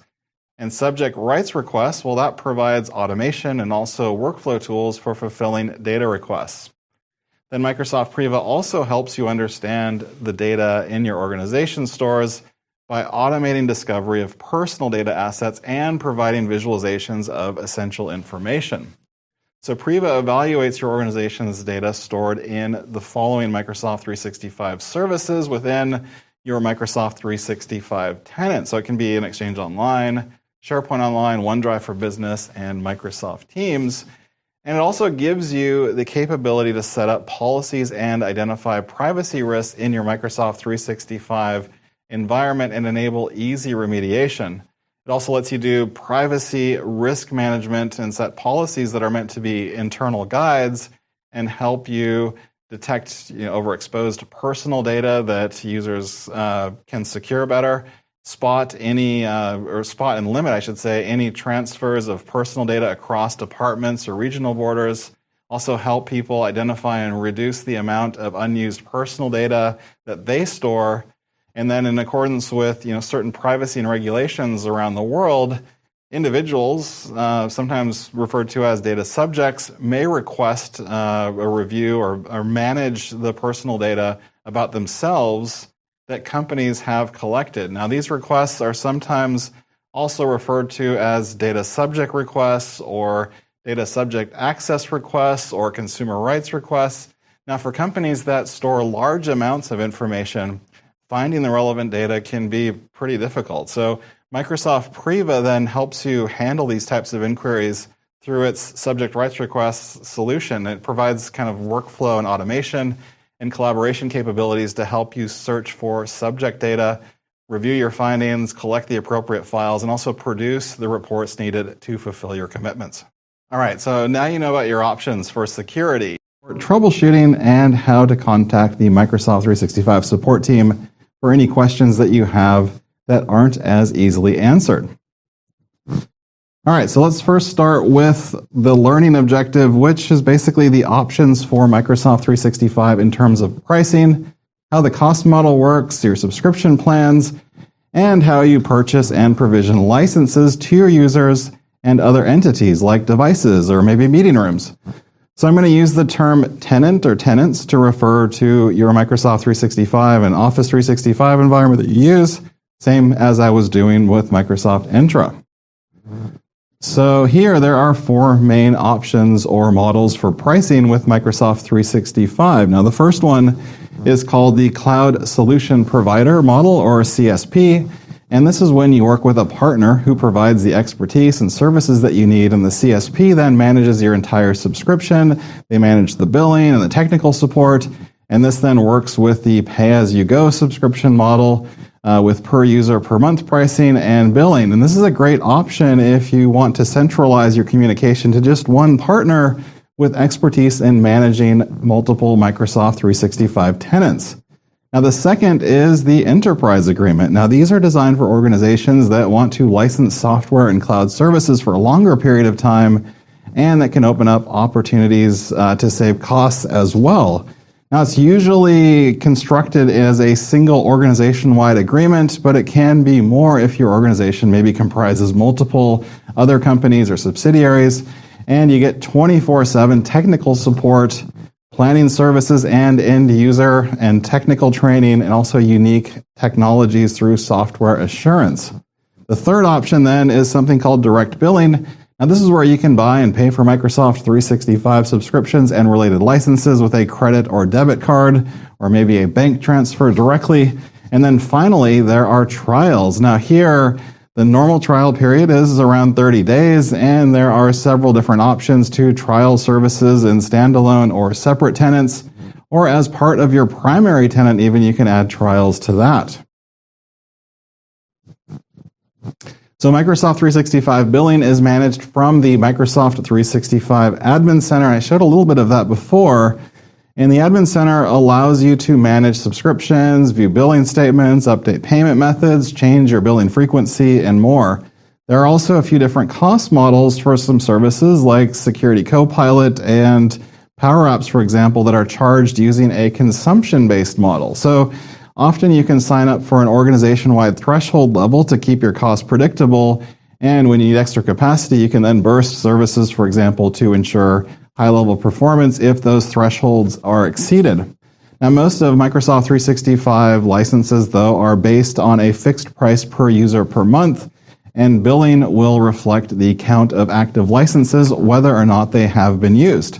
In the Microsoft 365 Admin Center, as I'll show you in a moment, you can manage subscriptions and licenses, and you can view current and past billing statements. You can modify payment methods in your billing frequency. You can purchase and manage other services. You can manage billing notifications, emails, and also invoice attachments. Now, the pricing associated with your account depends on the subscription and the number of licensed users. Now, each service has a specified price that's typically rated on a per user per month basis again. Now, a license or base license allows users to use the features and services included in the subscription plan. When you buy a subscription, you specify the number of licenses that you need based on the number of people that you have in your organization that you want to scope for that license. Now, after you buy a subscription, you can create accounts for people in your organization and then assign a license to each person and reassign it to other people as your organization needs change. And you can also buy more licenses to accommodate new people, reassign licenses to others, if they leave your organization, for example, or move between departments. And Microsoft 365 products and services are available as user subscription licenses, sometimes called USLs, and are licensed on a per-user basis. Each user accessing Microsoft 365 products and services is required to be assigned a USL.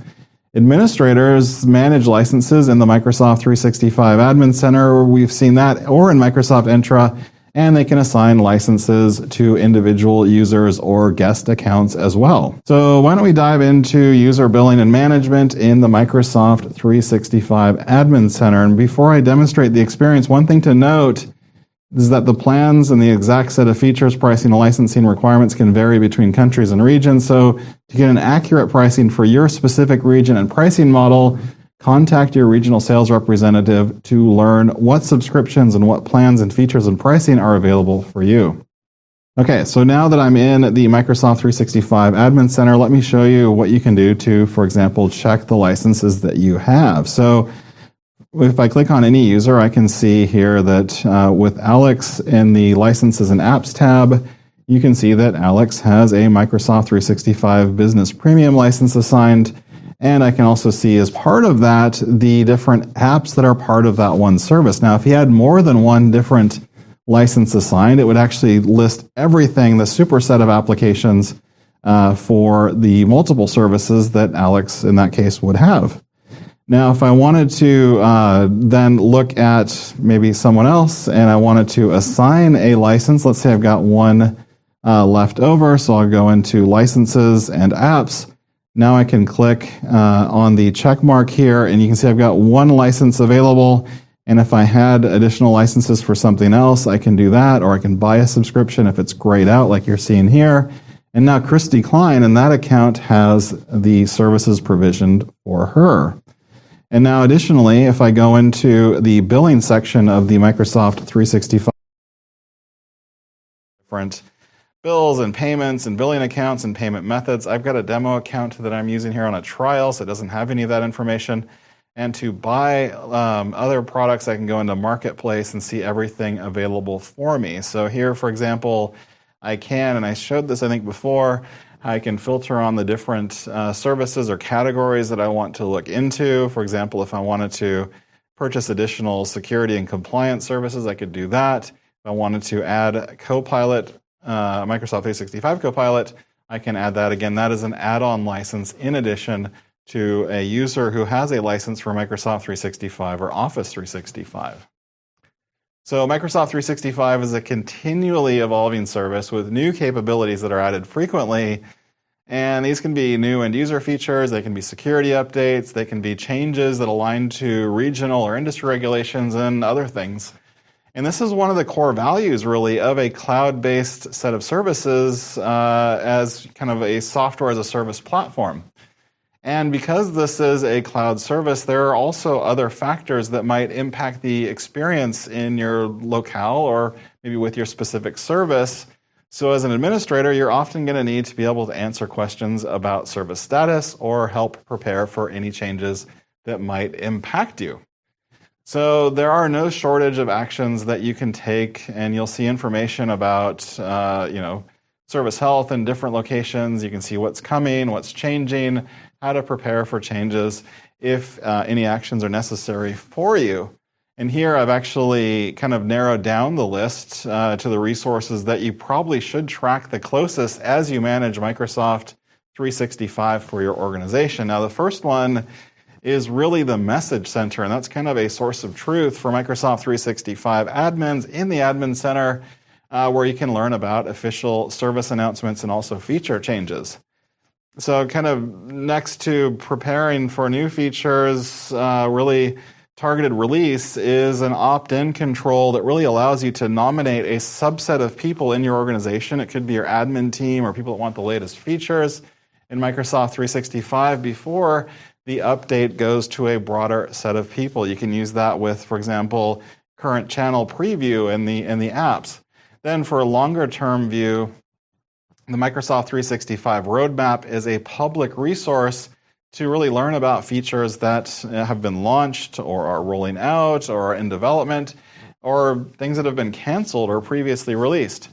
And finally, for more information and depth about new or changing experiences, I'd recommend that you subscribe to the feeds from the Microsoft 365 blog, as well as the Microsoft Tech Community blogs that you're interested in. And if you're like me and like to see what's coming or changing in action with demos, the Microsoft 365 and also the Microsoft Mechanics YouTube channel, the one that I present in a lot, also explain and demonstrate any major updates.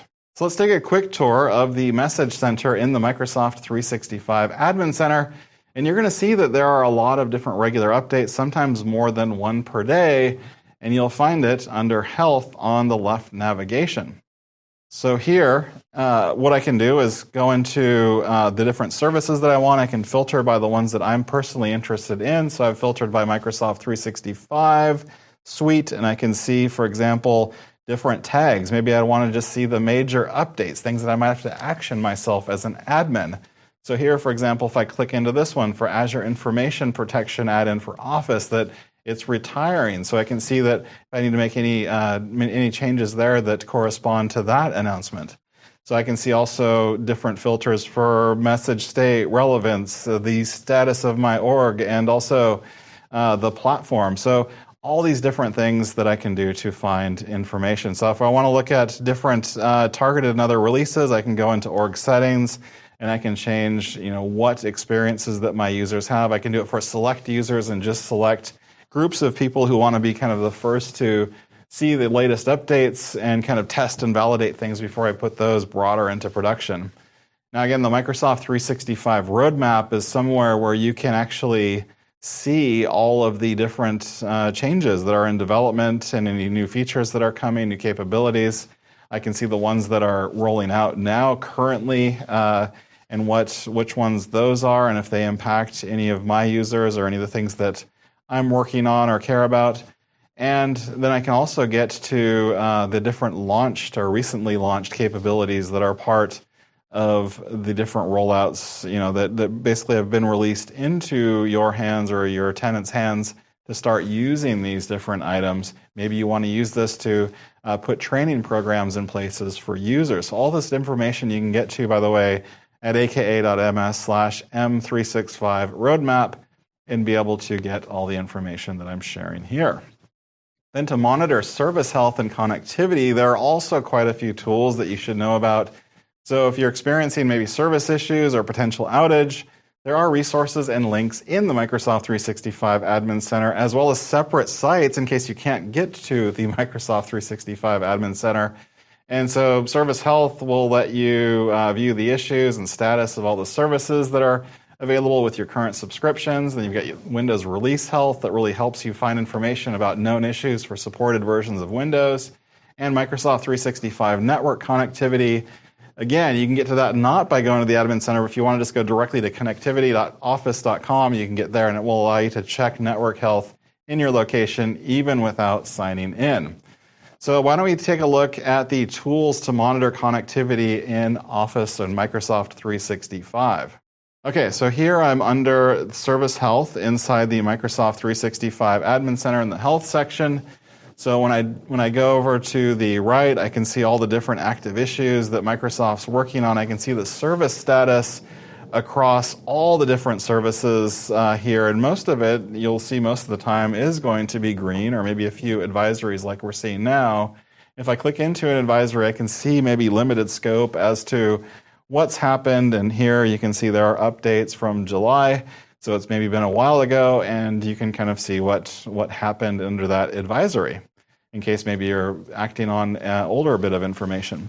And then you can see an issue history, any issues that are currently kind of behind us with various service-related issues. And if I go into Windows Release Health, I can see any information about the various Windows versions. And I said supported versions, but there are even somewhat older versions there as well. And any known issues related to Windows that we're tracking, that you can be tracking as well in terms of Windows Release Health. So then beyond that, if I go into network connectivity, I mentioned there's a tool you can use both within Microsoft 365 Admin Center. This will deep link you to that. And this is the connectivity tool that I mentioned earlier, where you can basically go in and add your location and see if there are any outages near you. So here I've entered my zip code, for example, in the US, and I can see that my location is looking pretty healthy in terms of connection quality and what people are reporting even for their connection quality independently of any issues that I might be facing, just to make sure, is it me, or is it the connection, or is it something that Microsoft is seeing? I can see that right here from connectivity. And I can also see in terms of Microsoft 365 network health status, the global view of services and basically all the different endpoints and points of presence that connect to the service here in terms of making sure that services are healthy in my region or in my country. So that was service health and connectivity. Why don't we dive into support and what your options are there? So there are several different avenues for support and how you find answers for your questions, and that's going to depend on what you're experiencing and also how you prefer to consume content. So as you might imagine, I'm personally partial to YouTube videos, and I make a few myself on troubleshooting issues because I like seeing the proof in action, but there are other tricks there in terms of looking for recency of content, and you can also find a ton of help on communities and often get to that content through search or maybe even generative AI tools like Copilot. And Microsoft also has its own tech community that you can get to at techcommunity.microsoft.com. And there are also, of course, others outside of Microsoft. And as I'll show in a moment, the most common questions are available in the Microsoft 365 Admin Center for self-help. And if you get stuck or have an issue that only a Microsoft 365 support technician can help with, you can get in touch with them via email or request callback for you for any issues that you face, which I'll also show how you do that in a moment. Of course, there are other online avenues and support paths like working with your CSP partner or your Microsoft representative. And another important one to really point out here is Microsoft Fast Track, especially if you're rolling out new services, because Microsoft 365 Fast Track is available for organizations with more than 150 licenses. And it is a service designed to help with personalized remote guidance for learning, preparing for, and deploying Microsoft 365 services. So why don't I show you first then how you can find help and engage with support in the Microsoft 365 Admin Center. So here you can see that I have the Admin Center open, and I'm going to go into the Help and Support modal on the right-hand side lower corner. And you can see I can do self kind of troubleshooting and diagnostics, and I'll say, how do I verify my domain? We did that earlier when we got the contosonet.org domain in there, and it will give me all the different information about setting up domains and TXT records and all of those kind of things. Now, if I want to actually contact a support technician, I can do that either via phone, which is a callback mechanism, or via email. So here I can say I've actually got my domain up and running, but it isn't working. I followed all the instructions, and I can choose my callback number, provide consent for a callback, and then ask them to contact me. And then, they will call you back with a technician who can answer your specific question based on the category that you are asking. Okay, so beyond support, Microsoft 365 services, they actually guarantee a level of service. So the level of service is actually detailed in legal agreements that you might know of as service level agreements, or SLAs. Now, an SLA describes Microsoft's commitments for uptime and connectivity for services, and you can get to the current set of current and archived editions of the SLAs at aka.ms/M365SLAs. You can also have a service level agreement with your cloud service provider, which will vary between the different cloud service providers that you use. And it's very important to review all service level agreements and ask questions like, if you're using a cloud service provider, how do they determine which service levels and whether they've been achieved or not? Who's responsible for reports? How can your organization access those reports? And are there any exceptions in the agreement? And what does the agreement say about both unexpected and scheduled maintenance? What does the agreement say about what happens, for example, if your infrastructure goes down because of an attack? What about the nature of disasters and other situations, force majeure, outside of your control? Does the agreement cover non-Microsoft service or system failures? And what are the limits to the cloud service provider's liability in the agreement? And another important way to work with Microsoft and make sure that your feedback is captured and any issues are found and tracked is by using our engineering teams and using the various send feedback options that are also available directly in the end user in product experiences, basically anywhere where you see feedback or the smiley and frowny faces in the user interface. So for Microsoft 365 admins, it's right under the help and support control that I just demonstrated before, and you can give feedback. Now, all these different issues, they get logged and tracked into a centralized feedback tracking system for triage, and they are worked through by our product teams to make sure everything is addressed. Okay, so now you know the basics for licensing, service health, support, and also some resources that you can use to manage your Microsoft 365 services. So which billing, licensing, and support model makes the most sense in your scenario? And how do you prefer to learn about updates and what's coming with other cloud services that you might use right now? And what's your preferred channel for direct support? Do you like one-to-one phone calls and emails? Are you usually able to figure everything out using search and community help? So the good news is you've made it, and if I didn't cover everything you wanted to know, and there's also a lot more detail that I could have gone into, don't worry, because experts are actually standing by right now to answer your questions. And if you liked what you saw and aren't completely tired of hearing my voice, you can find out all the latest updates across Microsoft 365 cloud services and more at Microsoft Mechanics at aka.ms/Microsoft Mechanics. And of course, there's a lot more learning you can do at aka.ms/learn. Thanks so much for sticking around until the very end, and we'll see you again soon.